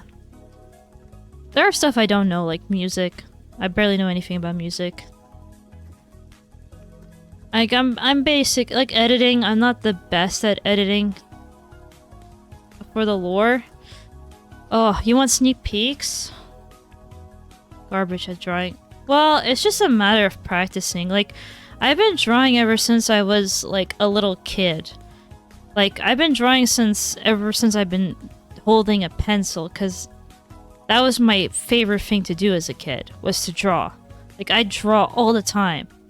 And, like, I'd be making my own OCs and making my own lore and stories. Like my art style was very anime when I was a kid. And I actually have kept a lot of my drawings from when I was a kid. Not really when I was in elementary school, but when I was in high school. Because when I was in elementary school, I mostly drew on, like, paper, like scraps of paper that I would then throw out because I would get too many in my desk. But then when I started high school, I was like, Mom, I need a sketchbook, or else I'm just gonna have paper everywhere and I'm gonna draw my homework. And so my mom got me a sketchbook because she's like, okay, that's a good idea. And so I would just sketch and draw during all my classes and not pay attention. And it's funny because the teachers would leave me alone because there were, like, studies at the time. They were like, oh yes, drawing helps kids focus or something like that. So they would just let me be. And also, like, when you're drawing, it kind of looks like you're taking notes, right? So it's like, you're not gonna get caught as much as, like, using your cell phone. I'm absolutely garbage at drawing. I'm a better drawing thing. My best work was on the side of a paper. Yeah. It's always like that. The best drawings, the most creative drawings, I feel like, are when you're bored at school. That's why I think I want to go back to university so I can get those drawings. Get more drawings like that. Or go back to work. Because, yeah, sometimes you have free time at work so you can sketch. But hey, being able to destroy stuff is actually a good ability too. I mean, there are jobs that involve destroying, like demolition. Like, those people pay money to have other people destroy buildings. Actually, there's a job that involves destroying programs. Like, you can get paid for hacking websites. Like, I recently found out there's, like, a website that has a listing of, like, sites that want to be hacked, and then they'll give you a bounty based on if you're able to hack them or not. Because these sites want to know about vulnerabilities before someone else exploits them. So it's better if someone with good intentions hacks them, and then they find out, than someone with bad intentions. It's actually really cool. That I want to be as a car mechanic. Car mechanic sounds really cool. A very useful job. I have a lot of respect for people who have hands-on jobs that are, like, very vital to society. Like being a plumber or an electrician or a carpenter or a mechanic. Like, those are the types of jobs that are, like, super important to our society. Like, they even say, like, plumbers have saved more lives than doctors because with proper plumbing, you don't have people dying from cholera left and right. And that's an interesting thing to consider. Making stuff's fun. I don't know really much about mechanics or building cars, but they are cool. So I'm more of a bike fan / train fan. I like biking to places. I wish I knew how to repair bikes though, but so far my bike has been fine. Like, I haven't had too many issues. What else? Yeah, pretty fun. Trains and bikes. Yeah, trains and bikes. I like trains. Trains are cool. I like how they can transport multiple people. They're fun to ride on. They're cool. Bikes are fun too. They give you the speed, but they don't feel as scary as cars. The one thing I don't like driving. I hate driving so badly. I know how to drive. I have a driver's license. And I'm actually a pretty decent driver, knock on wood. But I think the reason I'm a decent driver is because I'm very, very wary when I drive. Like a motorcycle. I've never tried a motorcycle, and honestly, motorcycles scare me. Forging swords and that's cool. And then make a YouTube channel. And you can make video game swords. Like that one guy. Actually, just regular swords and knives would be cool.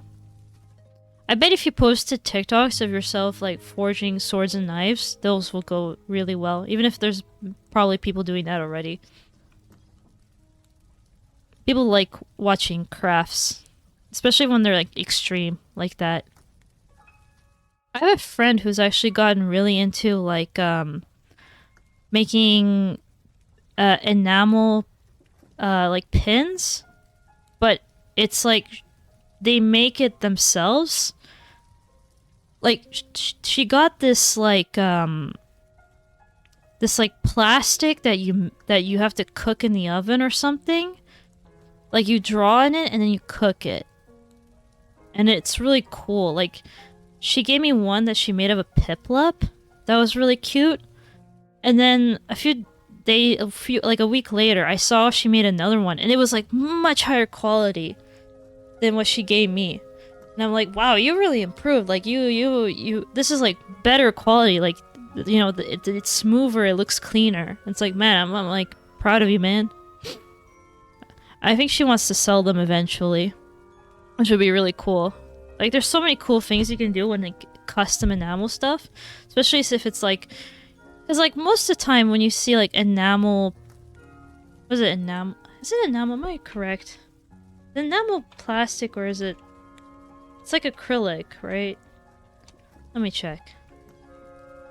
Oh, I get teeth. Nice. Just making sure I'm using the correct words. No, enamel is... Oh, shoot. Enamel is the metal. Hers is, like, acrylic, I think. Or... It's like plastic or acrylic. I'm gonna say acrylic. Yeah, it's not metal. She's not melting metal. That'd be dangerous.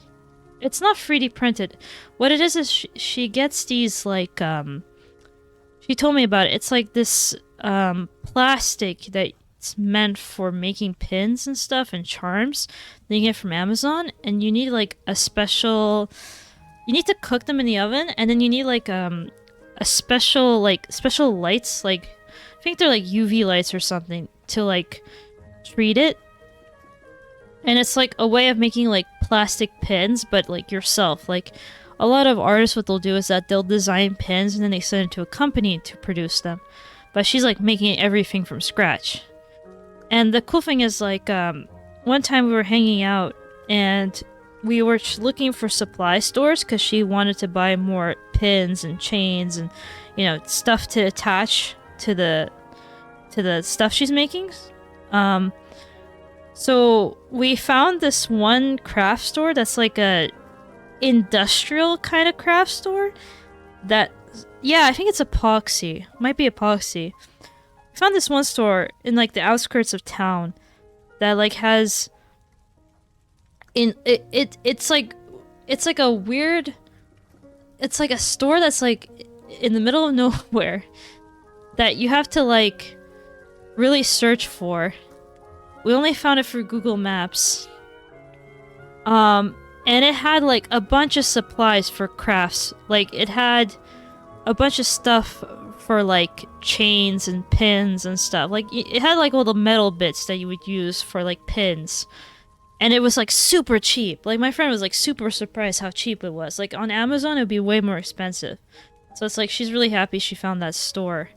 Because now she has like a supplier for like parts. I'm wondering if maybe like if you really buy them in bulk, the store gives you even cheaper. Because it felt very industrial. It's like, man, it's always fun when you like find a store that you can only find on Google Maps, and then you go inside and you're like, whoa, this is actually really cool. There's some really interesting things in there. It's just some store in the outskirts of town that takes forever to get to. But yeah, that was fun. Have you seen resin art? It looks cool. Resin art. I think that might... Wait, let me check. Resin art. Resin art. Yeah, that's what I think she's doing. It kind of looks like that.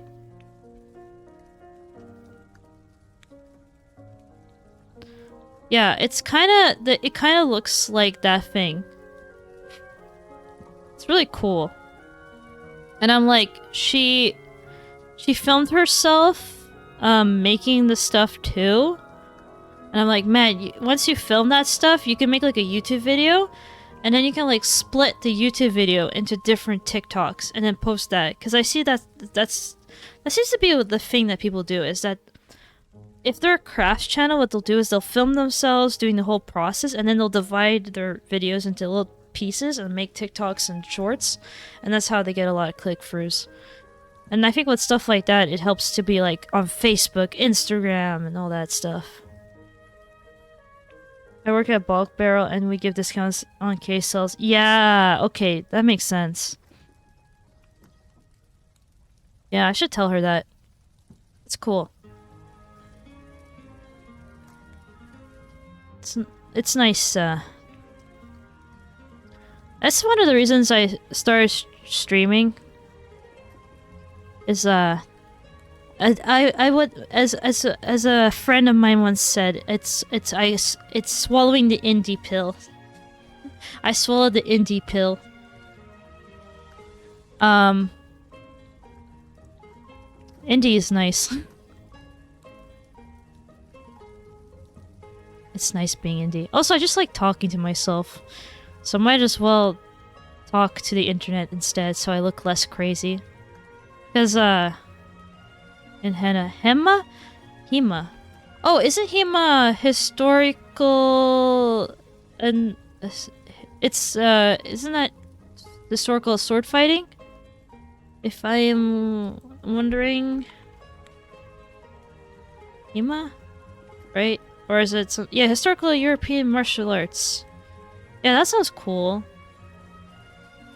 Oh, I had a friend of a friend who was a HEMA instructor, and they also collected swords. So I once went to a party, and this guy, he brought in his, like, sword collection. And he was like, oh yeah, this was a sword that was used by, like, a Napoleon soldier. And I'm like, well, that's cool. Yeah. And he let us hold some of them. And the interesting thing, like, I think that's something that normal people don't tend to realize, is just how heavy swords are. Like, even small swords are pretty heavy. Like, you see anime, you see movies, and, like, people swing swords back and forth as if they're, like, made of nothing. They're made of styrofoam. But, like, in real life, swords are super heavy. Yeah. Also, like, pulling a bow for, like, archery, it takes a lot of upper arm strength. Like, I took some archery classes, like, as an elective for school once. And, man, your arms hurt when you do archery. Like, I'm not strong enough to pull the bow all the way back. Like, you look at like anime or something, or like movies or something, and the archers are always all skinny and thin. They're like very twinky. And it's like, nah. You need arms. Then again, I did watch this one it was a short actually, but I think they're also on TikTok. It's like this guy who does like archery, but they're like on a pole. Like, they're like on a stripper pole, but they're like doing archery, but it's like meant to, like, so they can have like cool poses and stuff. And they made a video about like skinny archers and how, like, oh, archery takes a lot of upper arm strength. But the funny thing is, they're an archer themselves, and they're also very skinny. So, like, you see the comments and they're like, complains about twink archers. Is a twink archer himself. Like, he's also like a guy who doesn't look like super buff. But then again, like, just because someone has big muscles... Yeah, I've seen that guy. There's like one video where he's like explaining how he doesn't fall off his pole, and I just keep thinking, man, that's a stripper pole. Like, he's the stripper pole archer. I know he doesn't use it for that purpose, and it's just like for him to like swing around and he can do cool poses while he's like, you know, shooting arrows and stuff. But like, yeah, that's a stripper pole. I'm pretty sure that was originally, or maybe it's not, because it looks more like sturdier than that. But yeah, that's cool. But then again, like, you can never really tell how strong someone is based off of like their muscles, because a lot of times if you see a video, like videos or images of guys with super huge muscles, it's because they're taking steroids. Like, if you look at people who actually do physically demanding jobs, their muscles are big, but they're not that big, and they also tend to have fat. Which the thing with bodybuilders is that they tend to have low fat, which makes them like not as useful when it comes to actual usable strength, because fat's important. Like, I saw this one video, it's like a guy who's like really fit, and he's talking about how his life is being like a buff guy with like low body fat. Like, he had like, I don't know, very, very low body fat because he was like prepping for like some sort of event where he needed low body fat. And in the video, the guy's like talking about how it sucks. Like, he's saying how he's constantly tired, he can't sleep properly, like, he just feels like shit. Like, his body's aching because he just doesn't have enough fat to like feed his body, because he needs the fat. I don't know the full science behind it, but like, you know, fat's important. So if you guys are a bit chubby, it's fine.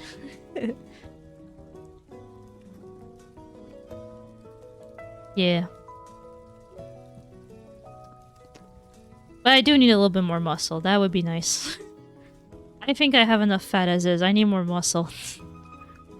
Like, I've been biking more, but ever since it started getting cold and I got sick, I haven't biked in a while. Like, I biked a little bit before my mom got sick to buy some groceries, but yeah. Also sucks when it comes to martial arts. Oh yeah? Is it because it's like you're not as flexible if you have a lot of muscle? Because I did see a one video, it's like a guy who's really buff, and then someone puts like a sticky note on his back, and he's just like trying desperately to get the sticky note off his back. So it's like, yeah. Probably not the best idea. Like, yeah, because I think when I look at martial artists, they tend to be like slim, right? They're not, well, like, they don't have like, they don't look super buff. Yeah, it protects the body, you know? You punch a fat guy's belly and it's like he's not gonna feel it as much because the fat dissipates the impact of the force. It's like a pillow. Oh boy. Oh man, I love this music. What is... Wait, this is Zelda music. It's the Ilia theme. I'm like, I was a bit confused because this is not winter music. This is just Ilia's theme. Oh man, Twilight Princess. Oh, that's another thing I want to talk about. See, I was starting to run out of ideas, but now I got a new one. They announced on Twitter that there's gonna be a Zelda movie, and it's gonna be live action. And I'm like, okay, here's the thing. I'm a big Zelda fan. It's my favorite game series of all time. I've played almost every single Zelda game. Like, I pretty much played every 3D Zelda game. Yeah, there is a new Zelda game. Nintendo announced it on Twitter, and they said it's live action. They also announced the director. Wait, I'll actually try to find the post. Let me find the post. Let me see. Let me see the original. There's so many people like reposting, being like, "Hey, did you know that?" My god. I want the original Nintendo's post, come on. Well, anyways, if you look it up on Twitter, you'll find it. There's a new Zelda game. I don't think they announced who's playing any of the characters. I think they just announced the director and the producer? Or if maybe just producer? But apparently the guy who... I think it was... There's a guy who worked on Maze Runner that's working on the new Zelda game. Yeah. Oh, One Piece. I haven't watched the One Piece live action. Kind of want to watch it because I have watched One Piece. Like I watched when I was a teenager. I watched all of One Piece and then I stopped. But I'm somewhere past time skip, just early time skip. But yeah, I'm a bit worried about Zelda live action too because. Well, first of all, I'm in the camp that I think Zelda would have worked better as an anime. And not as a movie. I think it would have worked better as an OVA series or a short anime. Based on either one of the games or like roughly based on one of the games. To be honest, I think Zelda works better as a series than it is as a movie. Because, and the reason I'm saying this is because there are officially licensed Zelda mangas. I have read some of them. Most of them are only 1 volume long, and even though the ones that are 1 volume long are pretty good, like there's one for Ocarina of Time, one for Majora's Mask, one for Four Swords, one for Phantom Hourglass, there's some others too, I don't remember exactly. They're pretty good manga.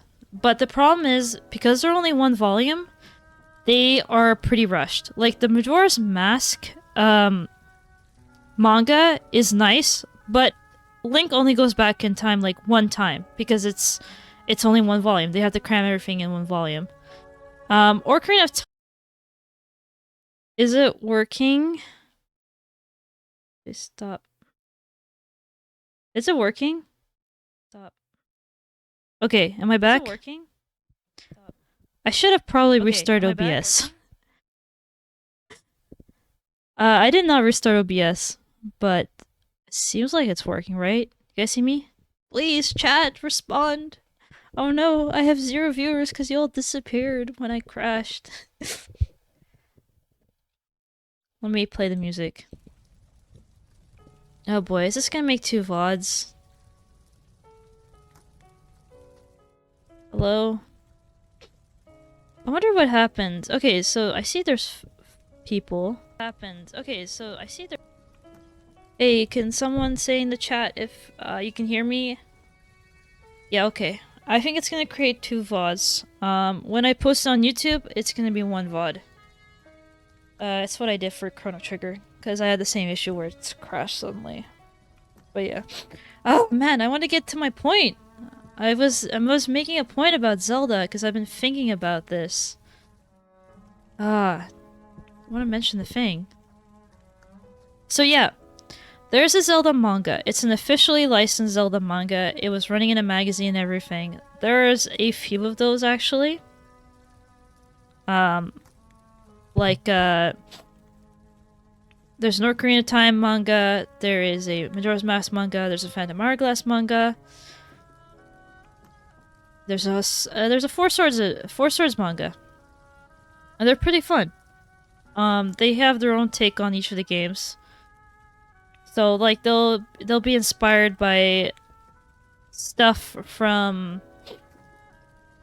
Let me just check one. Yeah, okay, I'm just checking. I had to check. So they'll have stuff that's like inspired from the games, but then they'll add some like new things to like make this story more interesting. Like I think in the Phantom Hourglass manga they fleshed out Linebeck's backstory to make it that I think he was like, yeah, you read the Ocarina of Time manga? It's really good, right? It's like fun. It's a good manga for like fans. But the duo who made those mangas, they did a manga based off Twilight Princess. And the Twilight Princess manga is like multiple volumes. I think it's like 11 volumes in total. I haven't read the whole thing. I've read like a few of the volumes. And I like the way they do it. Also, am I frozen? Oh my god. No, okay, I'm not frozen. Good. I like the way they do it. Because they do a really good job of fleshing out Link and fleshing out Twilight Princess and adapting it in manga form and making it like interesting. And okay, so I've seen a lot of Twitter posts being like, "Oh, Link's gonna have to talk. Oh my gosh, no, Link's gonna have to talk." And then they'll post like from the CDI games where it's like, "Let's bomb some Dodongo. Excuse me, princess," or like from the cartoon where it's like, "Excuse me, princess." But those manga series, even the shorter ones, they do a really good job of giving Link a voice because he talks in all of them. So I think if they're to make a series, like a anime or a movie, they should take inspiration from the Zelda mangas, especially the Twilight Princess one, because the Twilight Princess one is really interesting because they give Link trauma in that one, and that he's like constantly doubting himself if he's like worthy of being a hero, which I think really fits for Twilight Princess, because in Twilight Princess, Link is just a normal dude. He's like a normal dude living in a village, and he's just a farmer, and then he's going on this adventure to save the world. Like, and the thing is, it's like originally he's just trying to save like Ilya and the kids in his village, and he's just suddenly turned into a wolf, and now he's like told that he's a hero and everything.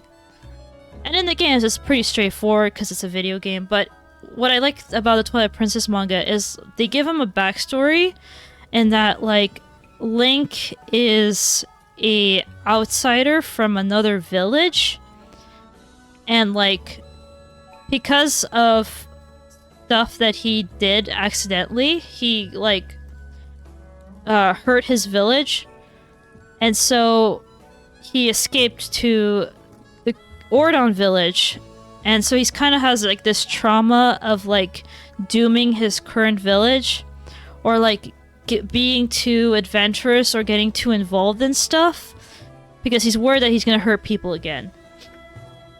And so he has like this cool character arc where he's trying to accept his role as a hero and actually believe in himself, like in that, like he wants to protect everyone, but he doesn't know if he's the one to do it. Like he feels like he's not worthy of doing it. I don't know, it's hard to explain.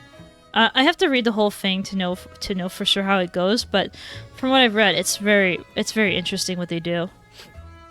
And it does this really cool thing, this little cool detail that like Link, when he's doubting himself, he'll take off his hero hat, his cap, because you know Link wears this like long cap, and so whenever he's like doubting himself, he'll like take it off, and then he'll put it on when he's like being heroic and he's more confident in himself. Like it's a really good visual metaphor. And I hope that like, if they make a movie, they like take inspiration from the Twilight Princess manga, and they kind of give him a similar personality. Because I feel like if they're gonna make a Zelda movie, they're probably gonna make it based on Ocarina of Time. I feel like Ocarina of Time is the game that they're gonna go after. Maybe Breath of the Wild. Maybe Twilight Princess, but I don't think they're gonna do. Okay. I'm curious. Okay, because the thing is, we have to take in consideration that they're gonna try to make this movie very marketable, right? So they're not gonna do anything crazy like Wind Waker, right? They're not gonna adapt Wind Waker. They're not gonna adapt Spirit Tracks. They're not gonna adapt A Link Between Worlds or A Link's Awakening, because those are like the crazier Zelda games, and I don't think they're gonna do Majora's Mask either. Maybe they would make another movie that is Majora's Mask inspired. Yeah, hopefully it's, well,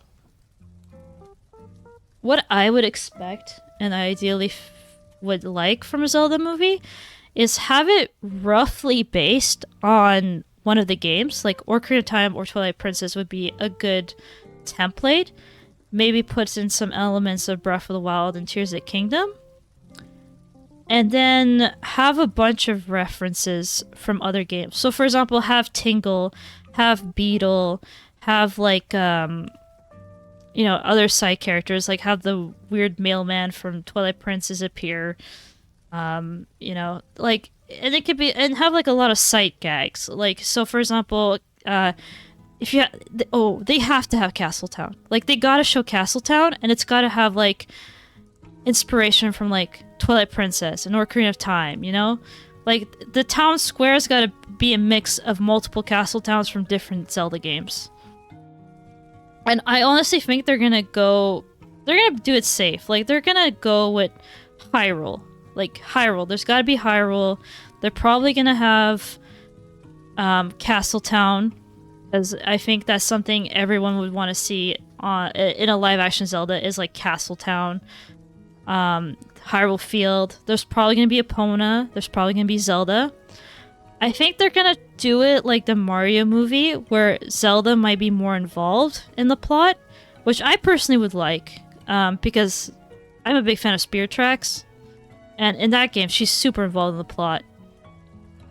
Actually, that'd be cool if she's like a ghost in Spirit Tracks, but I don't think they'll do that. They're gonna have Ganondorf as the big bad guy, definitely. I'm curious who they would cast as Ganondorf, though. I've heard some people wanting Dwayne "The Rock" Johnson because he's like a big, you know, muscular guy. A big, tall, muscular guy. They'll probably have Kokiri Forest. Or they'll definitely have a scene of Link going into the Lost Woods and getting lost in the Lost Woods. I think they'll... depending on the budget, they might do Kokiri instead of Koroks, because Kokiri are just children, while Koroks would have to be like actual CGI. And I'm not sure how you would do Koroks in a live-action style, because Koroks haven't appeared in a realistic form. Like, they've mostly appeared in the more, like, stylized Zelda games. They'll definitely have Gorons and Zora. Maybe Rito and Gerudos. You know what? I think for the races that they want to show, they'll probably do the Breath of the Wild races. So they'll do the Gorons. They'll do Gorons. Definitely Gorons. Because Gorons are like in almost every Zelda game. Zora's probably pretty sure. Danny DeVito's Ganon. Danny DeVito's Tingle!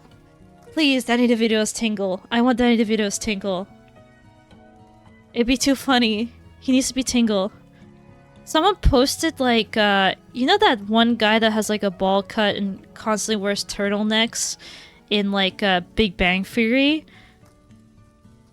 That guy, someone posted him and was like, yo, this guy would make a perfect Beetle. And I'm like, actually, yes. Because he already has the ball, he has, like, the haircut that he has in Big Bang Theory already works. I'm like, oh my god, it would work. He would work a good Beetle. Yeah, they have to have Beetle. Beetle's pretty popular. But I think, here's the thing. You gotta think about it as like a Hollywood executive who wants to make this as marketable as possible. I think the races in the game are going to be based off Breath of the Wild races.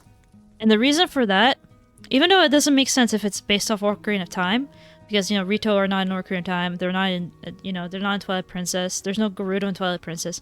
The reason why I think they're going to do this is because a lot of people got into Zelda because of Breath of the Wild and Tears of the Kingdom. Like, those games sold really, really well. And they sold the most out of any Zelda games. So, I'm thinking they're gonna try and appeal to the Breath of the Wild and Tears of the Kingdom crowd, because those sold well, and it's like, when you see fan art of Zelda nowadays, it's mostly from those games. Because a lot of people are newbie fans. They haven't played the old games. You know, they play whatever comes in on, like, whatever the version of Virtual Console they have on Switch nowadays. But they also are probably gonna reference Ocarina of Time because a lot of the hardcore Zelda fans are Ocarina of Time fans. Like, those are the fans that are in, like, their 30s and 40s. So you gotta appeal to those people. You know, maybe have some elements of Link to the Past, because Link to the Past and... Well, Ocarina of Time takes a lot of inspiration from Link to the Past. So they're probably gonna have Link to the Past. But anything related to, like, the weirder Zelda games, like Spirit Tracks, or A Link's Awakening, Phantom Hourglass, you know, Triforce Heroes, even though I don't know if they'll reference Triforce Heroes, but Four Swords Adventure, you know, Minish Cap, that will be side cameos. That would be, like, stuff in the background. Like, that I don't think they'll use for plot elements. Like, I don't think they're gonna flood Hyrule. Like, the first movie is not gonna have a flooded Hyrule. I'd be surprised if they did. If only the Robin Williams Society could be... Oh my god. Yeah, that's... So Chris Pratt's Link, please, no. No. Have you seen the Garfield trailer? He's in Garfield. He's in Garfield. And it's Garfield. Ah, it's an interesting trailer. I'll say that. Robin Williams was like... Yeah, also, yeah, Robin Williams... Yeah, you know what?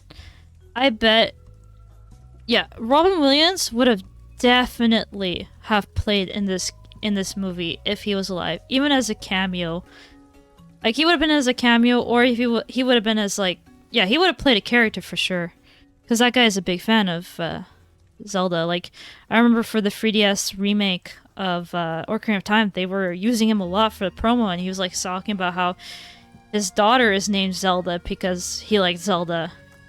And the commercial's really cute because he was, like, showing the game to his daughter. Even though I'm pretty sure she played it already in the original form. But yeah. Oh man, I'm not familiar with actors that much. I know, like, some people suggested Tom Holland. Like, I think someone made, like, an edit of Tom Holland as Zelda, as Link, I mean. But... Huh. I did see a post on Twitter where someone was like, it would be nice if, like, Link and Zelda are played by unknown actors. Which I think would be nice. But considering the Mario movie had a bunch of important named people, and same thing with, like, Sonic movie. I mean, I think FNAF... Well, FNAF had Shaggy, the guy who played Shaggy in the live-action movies. So who knows? I don't know about actors enough to, like, know for sure what they're gonna do. But yeah, I don't know what actors would fit. I see some posts here and there. It's like, this person will look good, this person will also look good, etc, etc. But I'm pretty sure they're gonna have big actors for some of the roles. Just because it boosts sales for the normies. Because people watch movies for actors. I'm curious what the 8 damn Chris Pratt should have been in FNAF, lol. No! He's in everything. Chris Pratt is in everything. Bruh. I mean, he's okay as an actor. I don't think he's the best as Mario. I mean, he's okay as Mario, but I mean... in my personal opinion, I'm not a big fan when they just get actors who are just known for acting or for being celebrities, and then they give them voice acting roles. Especially if they give it to, like, a singer or someone who's, like, who has nothing to do with voice acting. And it's like, dude, voice acting is a skill. Like, I don't know, I think one of the Ice Age movies had, like, Nicki Minaj in it or something like that. It's one of the characters. It's weird. I wish they would just have voice acting.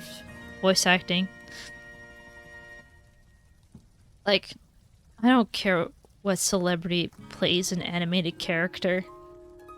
That doesn't make me want to watch an animated movie. What makes me want to watch an animated movie is how cool it looks.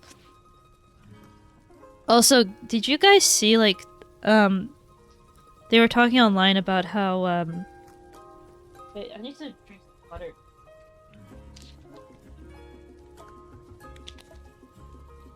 There was a Wile E. Coyote movie that got completely scrapped. Like, it was finished, according to the reports, and then they just scrapped it for tax breaks or something like that. I'm like, oh god, why? Like, that would have been cool.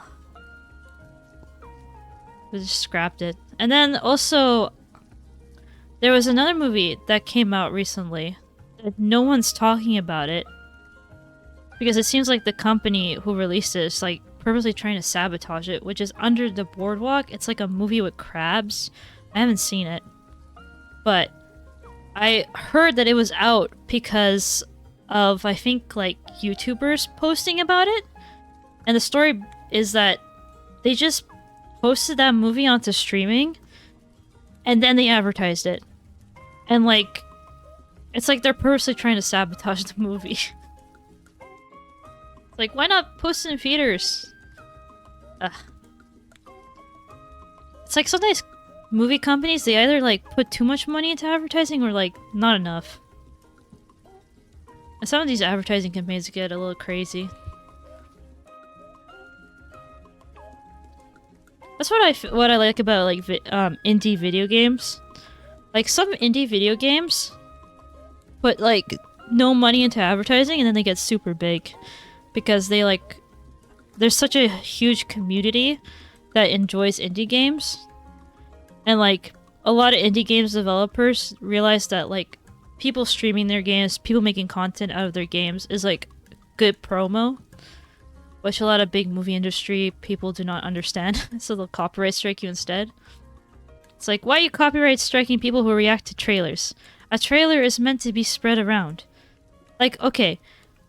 I'm not the biggest fan of React content in general, especially if someone's like reacting to like a video essay, right? And they're not really saying much, and they're just showing the whole whole video. Like that's one thing that I don't want to be known for, and that's one thing I'm probably not going to be doing is streams where I'm just reacting to TikToks or YouTube videos. It's just not my thing.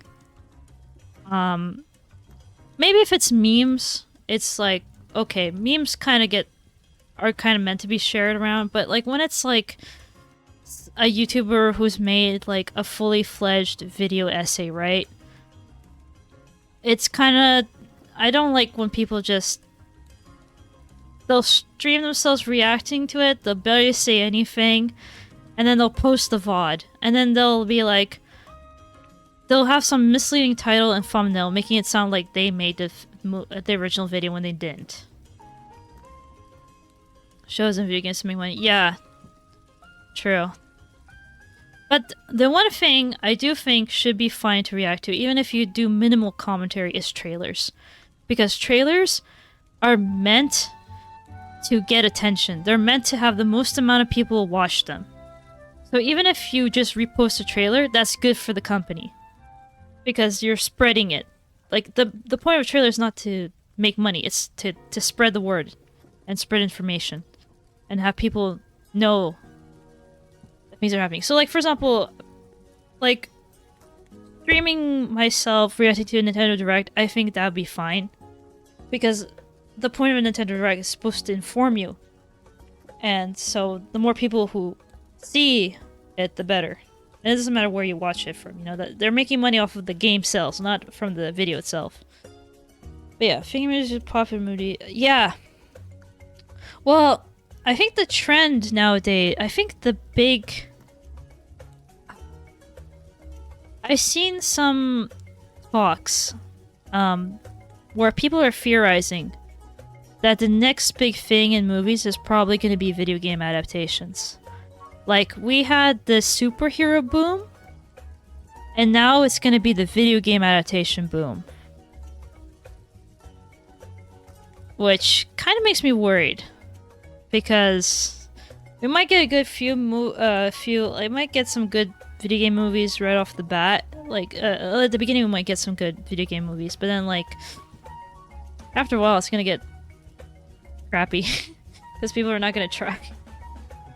They're gonna be like, oh, video games, they make movies. Let's just use our template that we've been used for every other movie.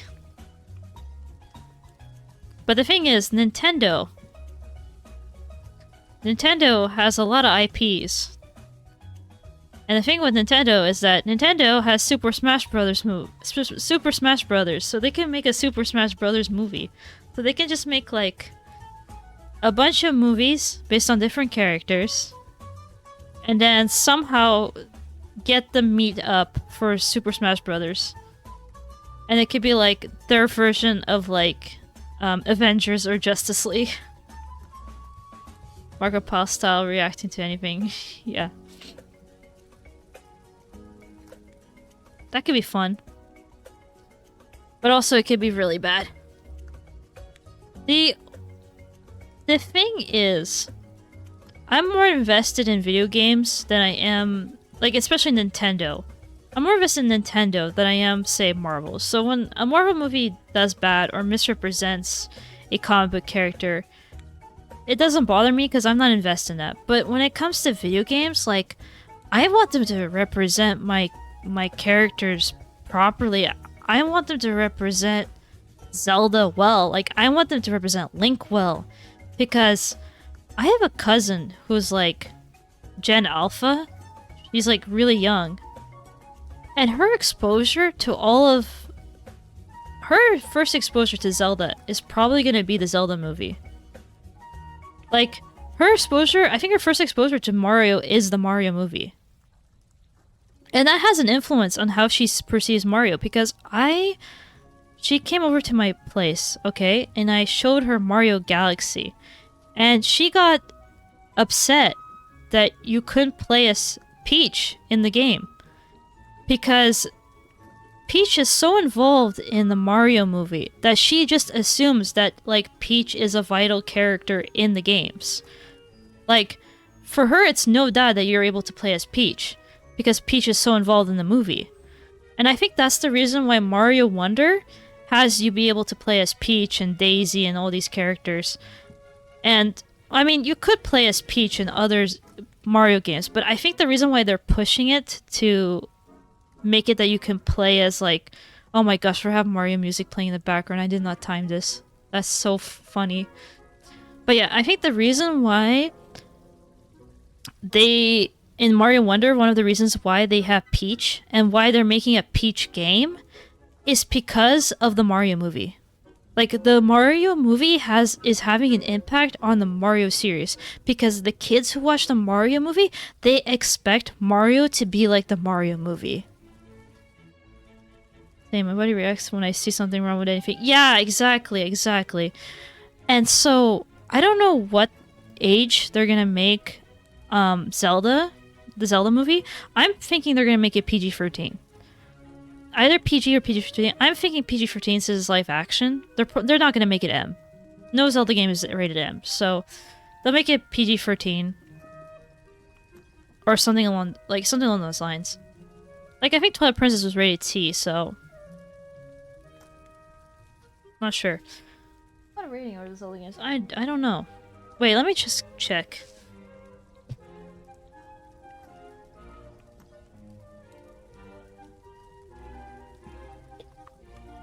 Oh, shoot.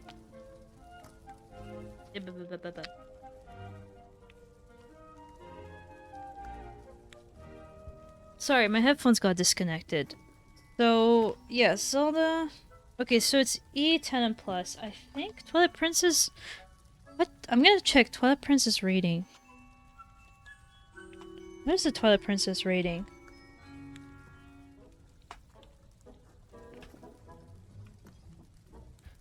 Oh no, I don't want the... Maybe... Oh, it's rated T, right? Yeah, it's rated T. I feel like the original... Maybe that's the remake, because... The HD version was T. I don't know. It's rated T. So maybe PG... I think it's gonna be PG-13 when it comes to movie rating. That's probably what they're gonna go for. So, by the time it comes out, maybe my cousin will be old enough to watch it. Because it's gonna take a while.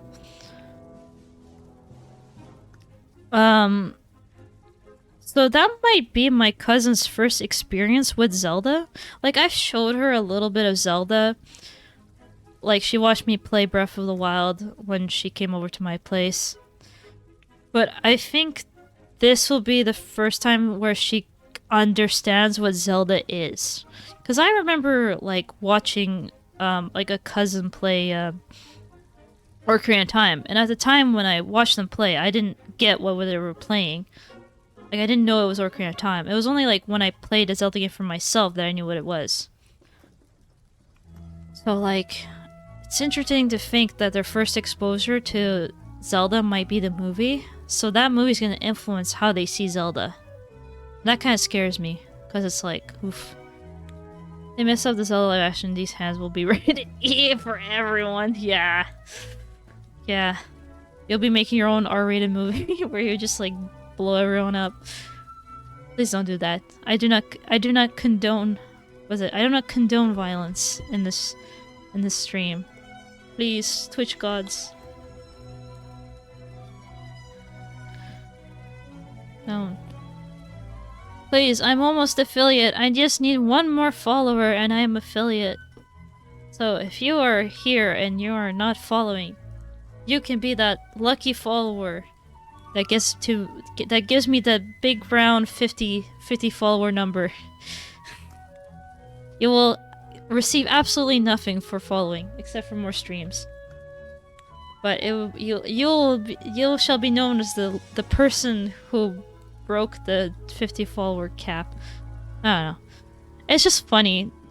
I don't know. I just find it so funny. I have every single metric except for one follower being missing. It's like so close yet so far. I need them an unplug.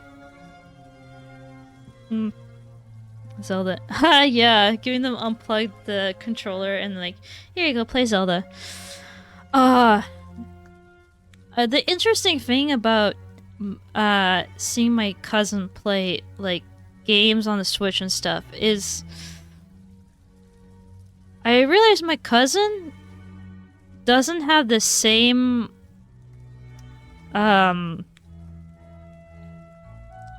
she doesn't have the same like instincts I do when I play games.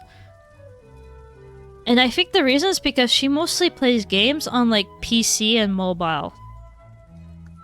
I think she mostly plays on PC.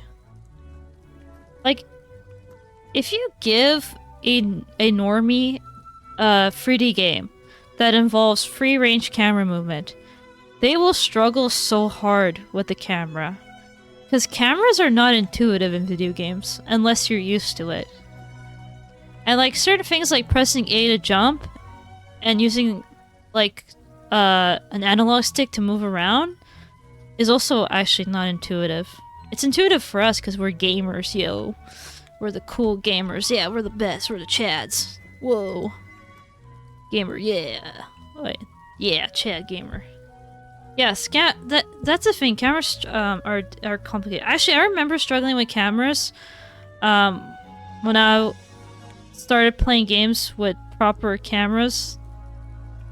Because my experience with 3D games was mostly Wii for the longest time. And a lot of Wii games have automatic cameras because the Wii remote and nunchuck lacks an extra analog stick. So most of the games for Wii have like auto cameras. So I think it's only when I started playing like either older games for like GameCube or Switch games that I started to have to get used to moving around a camera. Like, it's interesting. Like Mario Galaxy, it's like going back to Mario Galaxy after playing like Mario Odyssey or even like Mario Sunshine. It's so weird how you cannot control the camera and it's like feels off. But I mean, as a kid playing that game, it did feel off because it's like you don't know any other way. Mostly play FPS and rhythm games on PC. Ah, I see. I don't play FPS or rhythm games. I have no patience with rhythm games, and FPS, I just never been that interested in them. I'm more of a solo player, so like competitive games or co-op games, I'm not super interested. I'm like too introverted. Like I would like to do collabs, but I would need to psych myself up for it. Like I joined a Discord channel of like other like PNG tubers and VTubers. And they're like organizing collabs and I'm like, too many people. I've never collabed with anyone before, so it's like scary. Oh. Yeah. FPS. Blah, blah, blah, blah, blah. Yeah, talking is hard. I think it's just I don't tend to play video games with other people in general, not even friends. Like I've played games with friends before, but like in my free time, I tend to keep to myself. Sorry. Like I tend to like the way I relax is that I like to keep to myself.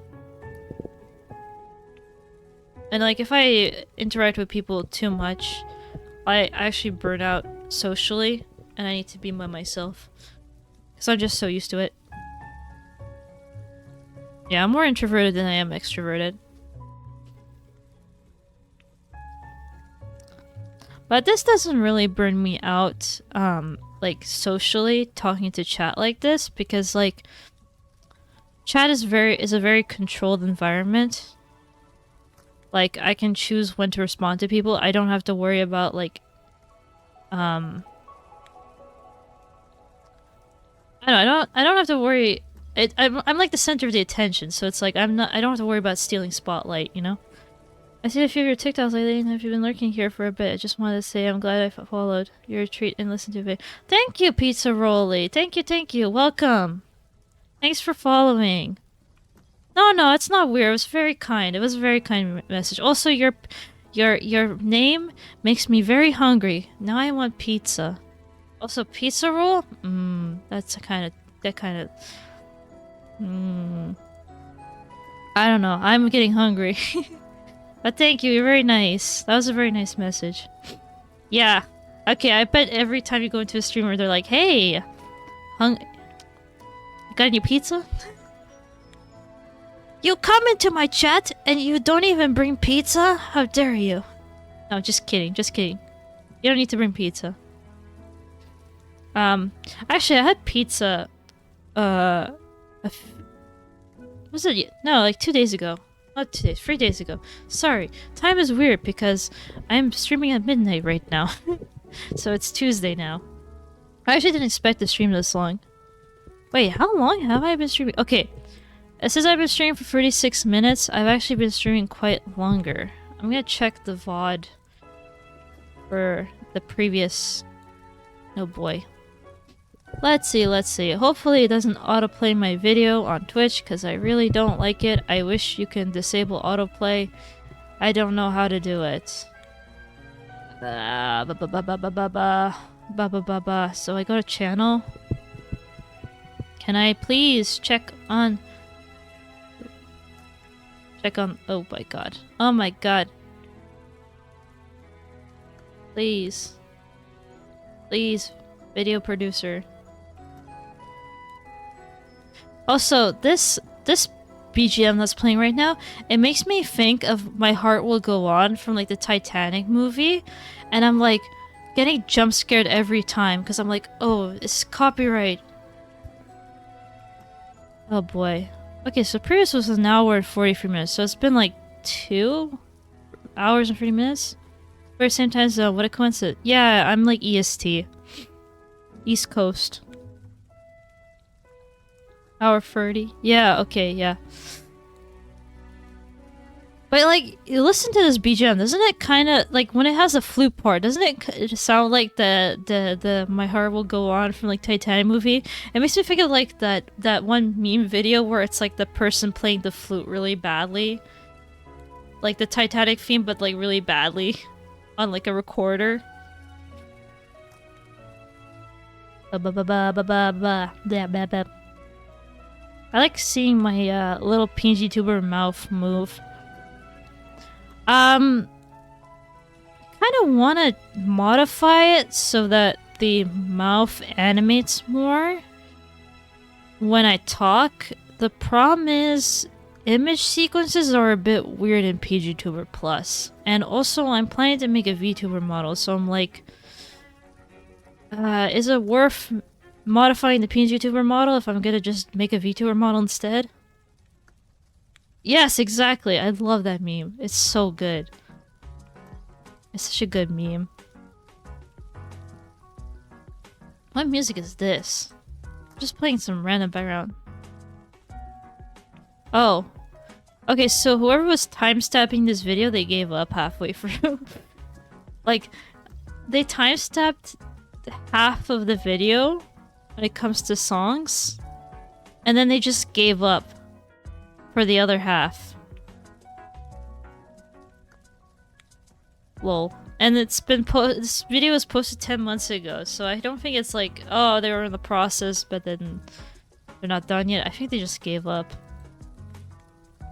I've seen that happen in a few videos where people like they timestamp every part, but then they just give up after like an hour of timestamping because it's too much of a pain. And it's like, no one cares. They're just gonna have it play in the background anyway. But I do like when people timestamp these types of compilation music videos. They're great.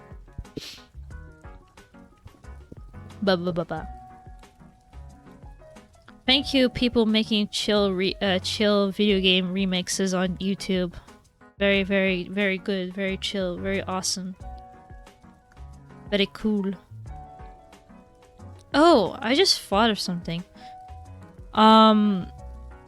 I'll have to like work on layout too for an affiliate celebrations stream. Like, I actually want to do a VTuber debut. I think that would be fun. Do a VTuber debut for when I do affiliate. That'd be fun. That's why I want to do it right away. Like, because the thing is, I already have a bit of a following already. I have already people watching me, so like doing a VTuber debut would work actually. It'd be fun to do.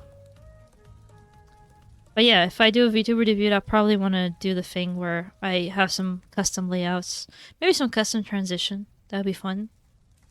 Because the current transitions is just fade. Hey, Mario Kart music. Oh, Mario Kart. That'd be a cool stream. Or could you just give up editing halfway in the video? Yeah, exactly. That happens sometimes, especially on smaller YouTube channels. It's always nice when YouTube recommends you like a small YouTube channel. And so like you can see all the little flaws in their editing that you wouldn't see in a bigger channel. But you're just like, they're trying their best. You know? They'll make it. You know, the crazy thing about like... The crazy thing is when you get recommended a YouTuber before they blew up. So, the way I found MatPat, like Game Theory, when I was a kid, was I got recommended the second video he ever made. And at the time when I first subscribed to his channel, he only had like 2 videos. He had a Chrono Trigger video and he had another video. I don't remember what was the other video, but I remember his first YouTube video was a Chrono Trigger video. And like, dude, that old Chrono Trigger video feels very like YouTuber's first YouTube video. Oh, well, see you next time. Thanks for coming, Magzin. Have a nice sleep. Sleep well. Thanks for coming. But yeah, it's interesting just getting like to know that like you knew them before they got big. Yeah, it's crazy how much the certain YouTube channels have evolved over time. Also, you got those YouTube. Oh, also, it's crazy finding out legacy YouTubers being VTubers. Like finding out that the guy behind Down the Rabbit Hole is a VTuber. That was so funny. Like, so do you guys know about Astroline? Astroline is like the VTuber group that Merryweather created. So Merryweather is like for those who don't know, Merryweather. Actually, I knew Merryweather before he was a VTuber. Because Merryweather, he was big on Webtoon, which is a comic, like self-publishing comic site. It's like a Korean comic site, but they have a English version. And he had a bunch of comics on Webtoon because he didn't draw any of his comics. He would hire people to draw for him. So yeah. Oh, well, good luck at school, Madison. I didn't notice you mentioned school, but good luck at school. Get good grades. Year after starting Game Grumps with John. Yes, I remember. See, I was a fan of JonTron and not Egoraptor, and I remember JonTron mentioning in one of his videos that he started a new channel with Egoraptor, and that's how I found out about Game Grumps. After seeing the VTuber, and immediately got hooked and watched all of them. Yeah, okay, I knew about Down the Rabbit Hole before he became a VTuber. So when I found out that he was a VTuber, I was like, what the heck? That's crazy. And he actually made another video as his YouTube channel. I've seen a few of his streams. Pretty much he's said that he's still making essay videos. It's just that he also likes doing other stuff like VTubing, which I mean, that's valid. Like, it's good to have different interests and different hobbies. It's also, the thing is, I've seen some like comments that guys gotten where like people are like, oh, he used to be so great, but now he's a VTuber, and it's like, come on, the guy can do whatever the heck he wants. He doesn't own you a video. Well, I think he does own a video to his patrons. But I'm glad his Eve video came out, because apparently he was getting a lot of people asking where it was, because it took him 2 years. But it's like a really long video. I haven't watched the whole Eve video. I think I've only watched half of it, but it's very interesting. I have actually watched videos on Eve Online before. So I am familiar with the game, but this is like first I've seen where it's like a full history of the game and development and everything, which is cool. KP have someone makes their own. Yeah, that's what frustrates me is like when people are getting content for free, or for example, another thing is like, okay, if you're paying for the content, like say monthly, right? You can always just cancel your membership and cancel your Patreon subscription. Like if you don't like a content creator stuff, cancel, don't pay for them. It's totally valid to not pay for a content creator if you don't like their stuff anymore. And if you don't think they're delivering, you don't pay for their stuff. Down the rabbit hole and be... Yeah, when people get paid, how it makes your own content. Yeah, I'm also only part of the way through the new one. It's taking a long time. Yeah, it's one of those videos where I have to go back. Okay, the thing is, there were some other videos that came out that were interesting. Like, Internet Historian has been posting some good videos. Internet Historian has like crazy good editing. And his recent main channel video, like, he's, like, stepped it up even more. Because, shoot. Still sick, by the way. Like, he does a really good job of, like, using stock footage and movie footage and, like, photo editing to, like, make his videos. Like, the amount of editing that goes into his videos is crazy.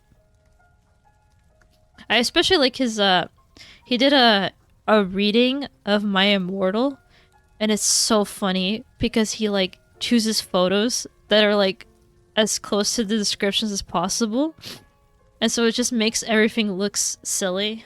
Yeah, I'll do hydrate. Okay, I'll hydrate. I like the guy's videos. He also did a new incognito video on like painting. We could fall in the hole watching mostly just Twitch now and barely watch YouTube much anymore. Yeah, despite being a streamer on Twitch, I actually mostly still watch YouTube. I think the ads on Twitch just annoy me. Then again, YouTube ads also annoy me. Cause I usually watch YouTube on mobile, so I can't use ad block, which sucks. Like, I wouldn't mind watching ads if they were just not as annoying.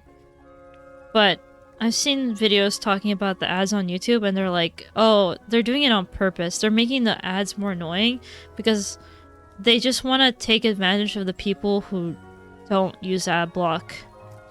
So they're just punishing people for not using ad block, which is annoying.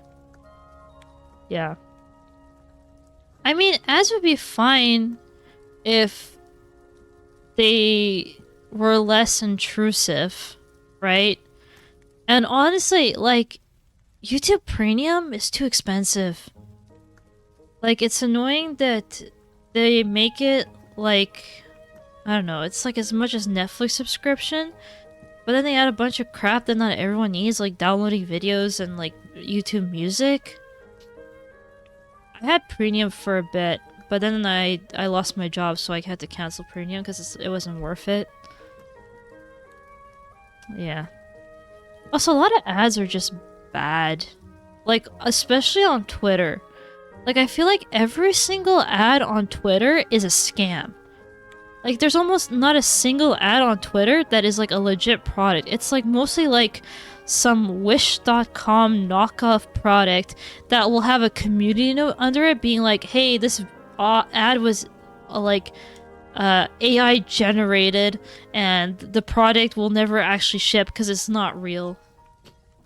Like, I saw one video where I think...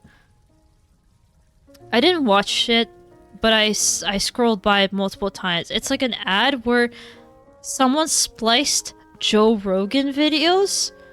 I don't know if they, like, used AI voice or something, but they spliced Joe Rogan videos to promote some sort of, like, hair product or something like that. And I'm like, what the fuck?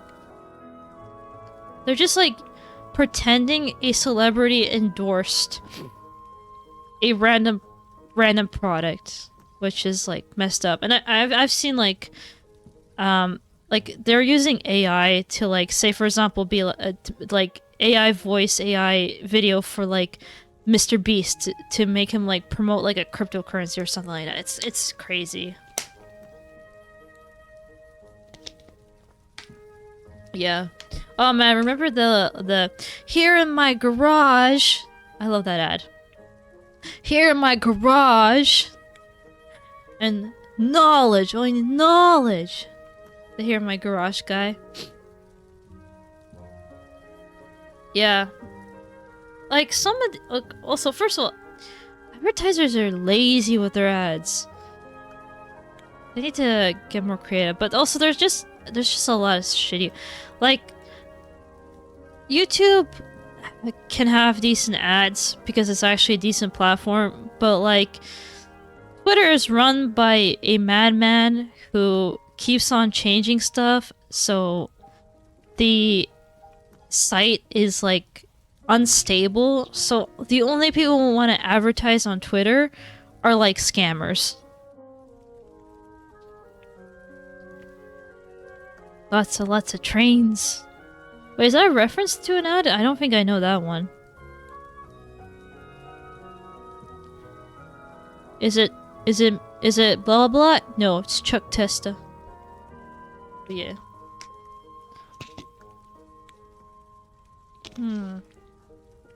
I like the Long Man video. The Long Man ad. Long Man! Also, the McDonald's, those Japanese McDonald's animated ads are really cute. They're so comfy. Makes you forget how artery-destroying McDonald's food actually is.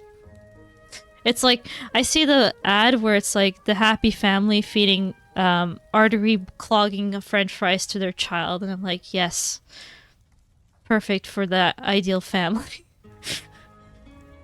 Yeah, they're adorable, but it's like, I guess as an occasional treat, McDonald's is fine. But again, probably McDonald's in Japan is probably way healthier. Actually, if I go back to Japan, I wanna okay, cause oh shoot, I'm gonna need to sneeze soon. One sec. Oh, okay, no. It was a false alarm. Something was tickling my nose, but I didn't sneeze. But I've been to Japan, right?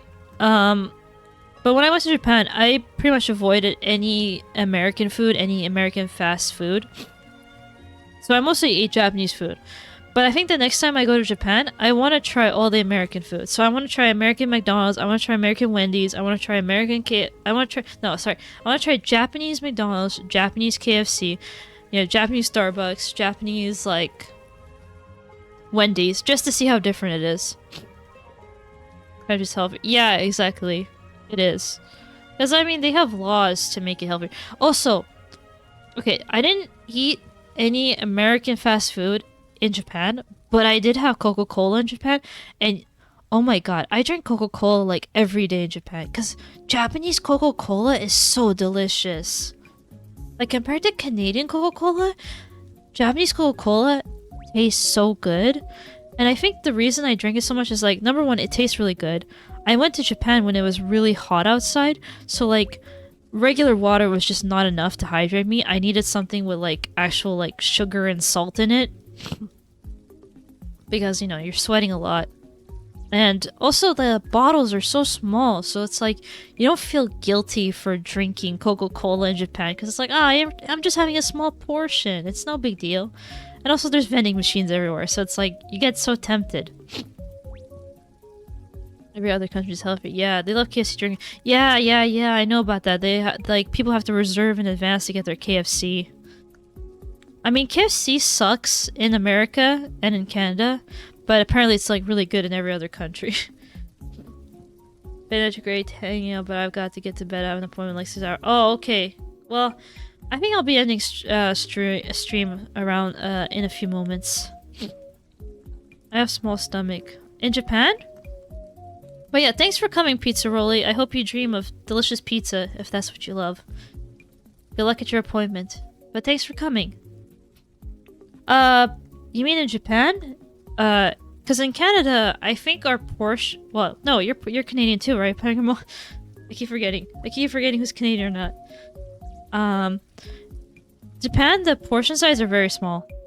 I think, like, the large sodas in Japan, they're, like, the size of small/medium sodas. Like, you cannot get, like, a big gulp like you do in like, America. So, yeah, if the portion size in Japan are much smaller, and you have, the one thing that is big would be, like, udons, or ramens, or, like soups. Oh, yeah. Well, the thing is, you can get smaller ramens, and also, like, ramens are mostly water anyway.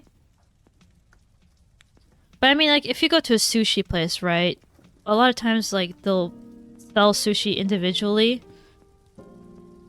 Or, like, if you go to yakiniku, you pay by the amount of yakiniku you get. So, like, you'll pay for the amount of meat you buy, so you can really control the portions.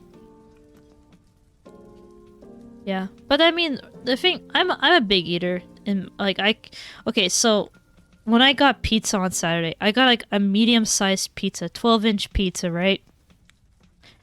And I pretty much ate the whole thing by myself. I think I gave my mom one slice. She had chicken wings, so she you know, I wasn't being selfish. She had her own thing. She had chicken wings, but I pretty much ate the whole pizza by myself. Like, I'm a big eater. I eat big. That's why I have to be careful not to eat too much.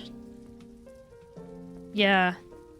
Well, recently I've been like eating like twice a day or once a day because when I do eat, I eat a lot. So by eating like twice a day, I don't overeat as much. But the issue is that I haven't been active lately, so I'm a little weak. I'm fragile. I really wanna. I think I want to do is I want to take like maybe classes on working out, maybe join a gym, but too expensive. Because the only thing I really do in terms of exercise is cardio, which is like biking. But right now it's getting colder and darker, and also I'm sick, so I'm like, don't feel like doing it. Dude, wait, yeah.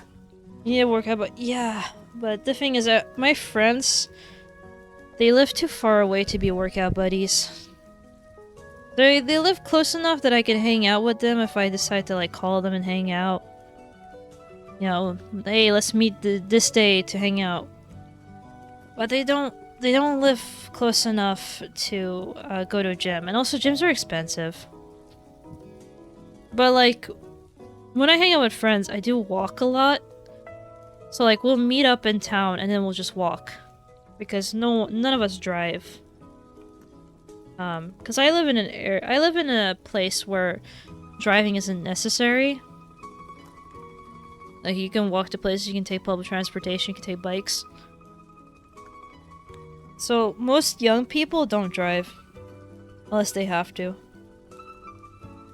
That's the reason why I don't like driving, is because driving's kind of a pain in the butt here. It's inconvenient. There's not a lot of parking. If there is, you gotta pay for it. Like, they're really trying to encourage people to not drive where I live. Which makes my mom not too happy because she loves driving, but I'm like fine because I'm like, well, I like my public transportation. Yeah, there's a lot of bad drivers. And there's people who like shouldn't be driving because of medical conditions and stuff, like old people. Yeah, oh, Atlanta? Wait, what you were... Okay, maybe I confused you with somewhere else. Vagabond, you're American or Canadian? Maybe I'm mixing people. I think you're the same time zone as me, right?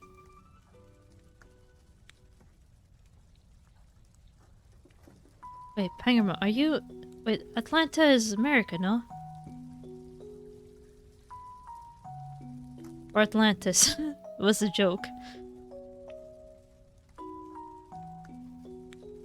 Oh man, I need to remember where people are from. At least where I am. Oh! I thought you... I was like, dude, I'm pretty sure you were Canadian. Like, man, I'm too easy to gaslight. Yes, it's too easy to gaslight me. I love this music. It's Zelda music. Twilight Princess to be specific. I think it's Ilias theme again? Not sure. But yeah, what else is there to talk about? I kind of want to just keep talking and talking, but I should probably go to bed soon. Because it's getting late. I like streaming. Streaming is fun. Oh! Oh yeah, I totally forgot. So, the idea for the lore. This is still pending, nothing final. The idea I want to go for the lore is that I'm a chimera, and the way that I was like made in a lab, okay? But the way they made it is that they combined a bunch of like animals together, like a bunch of animal DNA together to make me, but then they inserted the soul of a human into me. So they made me using animal parts and a human soul. So that's why I keep saying that I'm a human, because I have a human soul. But I'm like, I have this animal body. And pretty much the lore is that I escaped the lab. Like, the lab was raided, and I managed to escape. And I managed to, like, get adopted as a pet. By a person, like, living in the woods or something. Like a woman living in the woods. And so I found their, like, daughter's room, and I started using their daughter's, like, computer and microphone and everything to, like, interact with the outside world. But I'm doing it in secret. Like, the person who adopted me, they don't know that I can talk and stuff because they think I'm just an animal. But I'm also trying to, like, I'm trying to not get caught because I am like an experiment that escaped a lab. So that's why I'm in denial that I'm a human. I'm in denial that I'm not a human, yeah. Yeah, kind of. There's more to it, but I don't know how much I want to reveal yet. Because, like, I think you can guess certain implications by the lore. I kind of want to do multiple lore videos for, like, different versions of my model. Because I do want to have variants. Like, I want to have I want to have the ability, like, well, I think I want part of my lore to be that I can shapeshift, so I can have a more humanoid form. Sorry. Gotta be a kimono, like, kind of like, kimono Mimi, or be a furry. Not sure. Yes, so, inukitto, I think Kito means, no, Inu means, dog in Japanese, and Kito means certainly.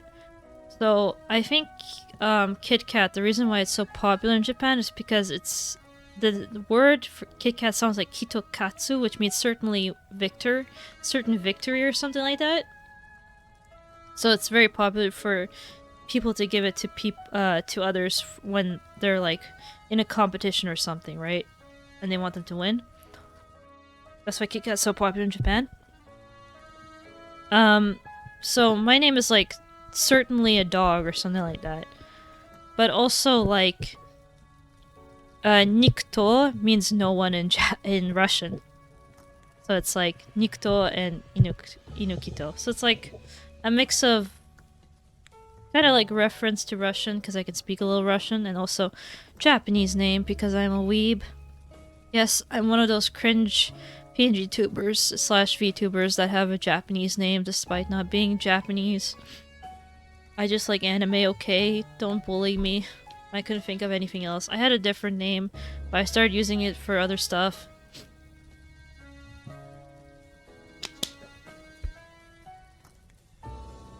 But yeah, that's the name. Oh man, I think this is Professor Layton music. Professor Layton music has really good music. My name is off a charter in an Irish film. A charter. Wait, I mean, like, wait, isn't a charter someone who makes charts? Oh, character. Sorry. I was like, oh, someone who charts maps or something. Nice. Yeah. That's cool. It's a cool name. Very unique. Yeah. I mean... Secret of Kills. Oh, wait. I've watched Secret of Kills. I don't remember the names of the characters, but yeah, I remember that one. It's a good movie. I want to watch the other ones that they made. They have a very, like, interesting, unique art style. Because it looks very flat in a cool way. Yeah, Wolfwalkers. I want to watch that one. I do like shape-shifting as an ability. Like, if I were to have a superpower, it would be shape-shifting. I think the idea of being able to morph into different forms to be really cool. Like it would also be very useful. So like, you're late for work, you can turn into an eagle and fly to work, you know? I mean, it would be cool to like, I don't know, turn into a cat and just explore people's backyards. And not be like arrested. Ah, doppelganger. Nice. But isn't doppelganger usually like someone who is pretending to be a specific person, or is your character like you are based like you're just like a shapeshifter but you imitate other people? Like how many people can you imitate?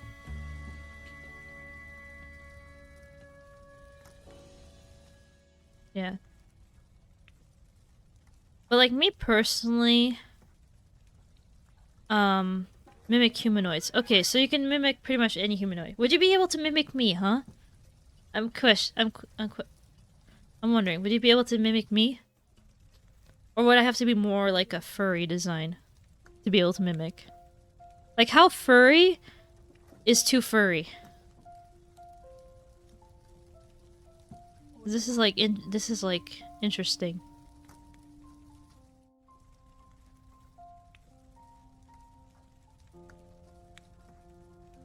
I'm like waiting for the answer. No pressure though. But full pressure. Well, I guess furry.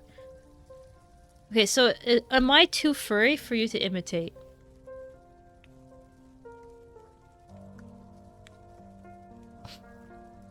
Because I kind of want to have my lore be that I can also shapeshift, but it's something that I develop later on. So like at first my shapeshifting ability is very limited. And so that would explain different VTuber models and why they would have like different art styles, say like that. Because I like little VTuber explanation like that. Because why is it playing Audio Jungle? What is it? Keep hearing Audio Jungle. What the heck? Oh my god, it's Audio Jungle. Audio Jungle. Love Audio Jungle. We stan Audio Jungle. Well, okay, I'm gonna change the music. Okay, I'm getting annoyed by Audio Jungle.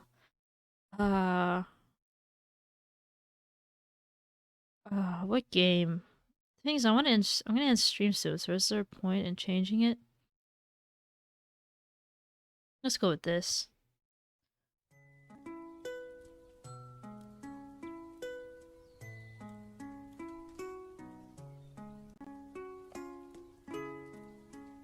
There you go.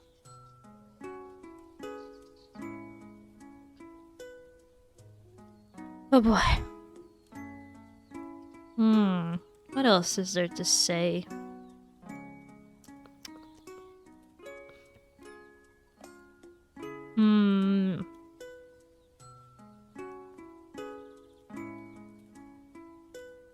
I still remember you want to do a collab. If you're still here, Pangerbond. I don't know when I can collab though. But I would like to do a collab, that'd be fun. I just have to find I'm dead. It's got a lore thing. I'm still working on it. It's also based on genetically modified doppelganger from D&D I made. Oh, that's cool. That's cool. Yeah. You can tell that it's like I'm not talking as much, it's getting chiller. Yeah, I need to go drink some water. I don't want to leave. I know a lot of people have left because they're going to bed. I'm chill, don't want to rush. Yeah, it's okay, it's okay. Even if you do leave, that's totally fine. I'll probably just end stream and that's fine by me. I need to watch some of your streams. I haven't, like, been catching up on other people's streams. It's just I don't really use Twitch that much. I mostly use YouTube instead. That's why I want to try streaming on YouTube, maybe? Because they did change the rules for, streaming, multi-streaming. is before in Twitch's TOS, you weren't allowed to multi-stream, except if it was like a mobile platform like TikTok. But now they changed it so that you can multi-stream, but you have to prioritize Twitch over YouTube. So I think they can't. I think like one of the rules is you can't merge Twitch and YouTube together in terms of chat, or like Twitch chat has to be more prominent than YouTube chat, and you have to pay attention to Twitch chat more than YouTube chat, which is like, come on, you're just being salty, Twitch. Stop it. Twitch being salty, and it's honestly like not something they can really enforce. Like I don't think people have been banned from multi-streaming before the rules changed. So I think what people are doing is they merge the chats anyways, and they just don't give a crap. Yeah. I just have to look into how to multi-stream. Because it would be cool to be able to multi-stream on both YouTube and Twitch. Yeah. I mean, watch YouTube. You're a big inspiration for me. The reason I got back into it. Oh, really? Nice. Thanks. Well, I hope you managed to reach affiliate too. You can do it, Pengermon.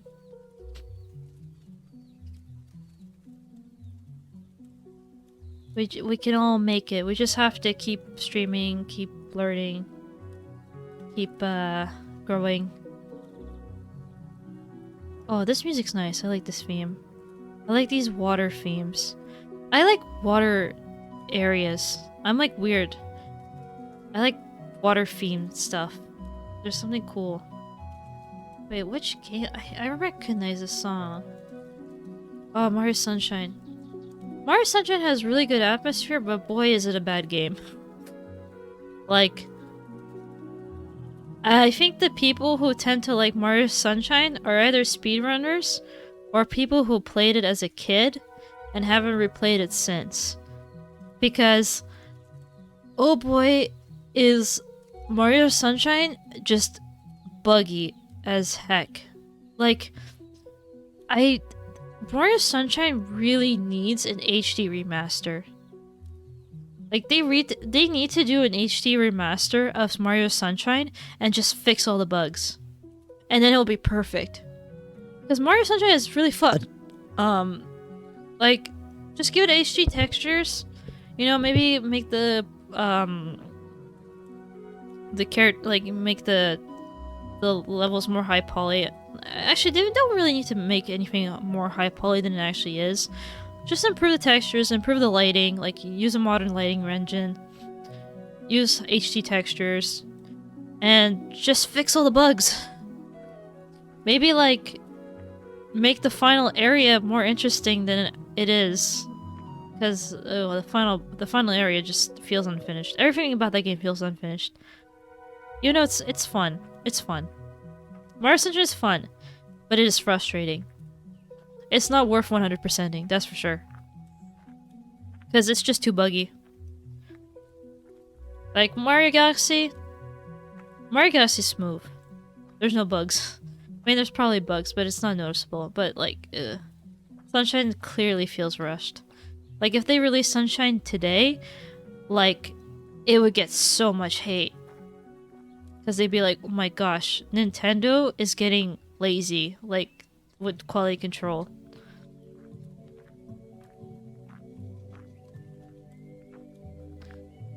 It's like, drop the ball. Yeah, they'd be like, oh. Because, like, Nintendo, when they release games, they tend to be bug-free. And if they have bugs, it's like minor ones or it's fun ones. Like, Tears of the Kingdom has a lot of glitches, but every glitch in Tears of the Kingdom is a fun one. Like duplication glitches, movement glitches, like glitches that speedrunners love. And Nintendo keeps patching them, but the speedrunners keep finding new ones.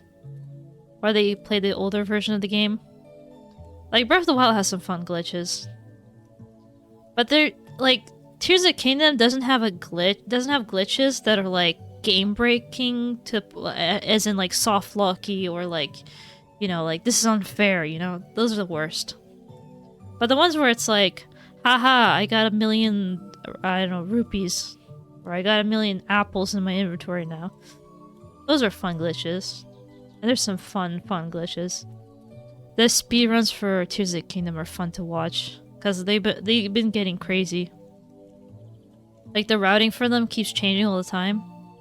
And the way that they do the sky area is interesting. It's very different from Breath of the Wild speedruns. Because Breath of the Wild speedruns is mostly like... it's changed after a while.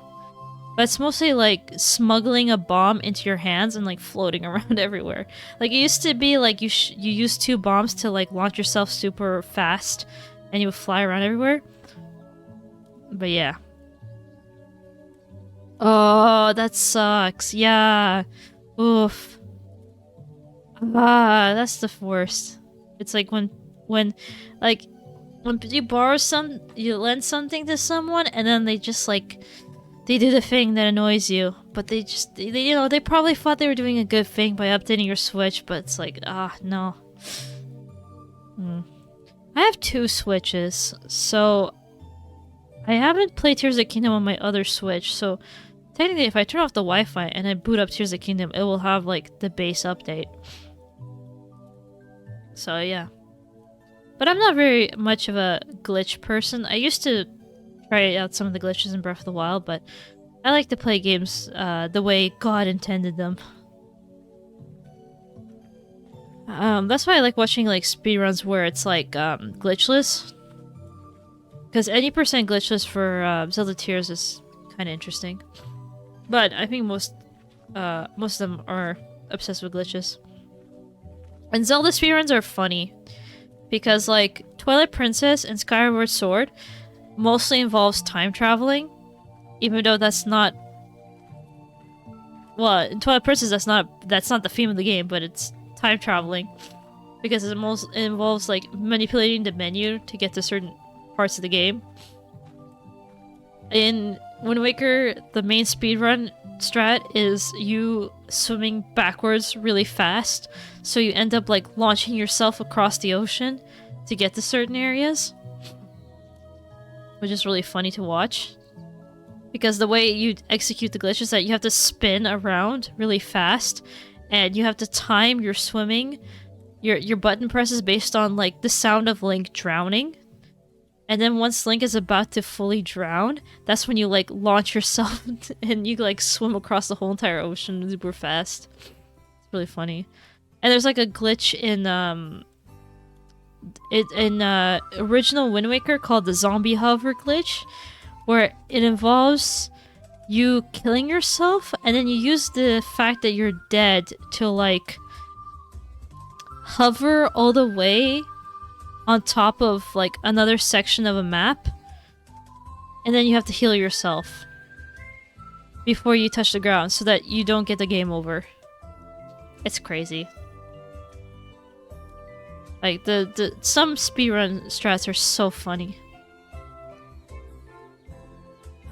But I'm not that type of streamer. I don't think I would do speedruns.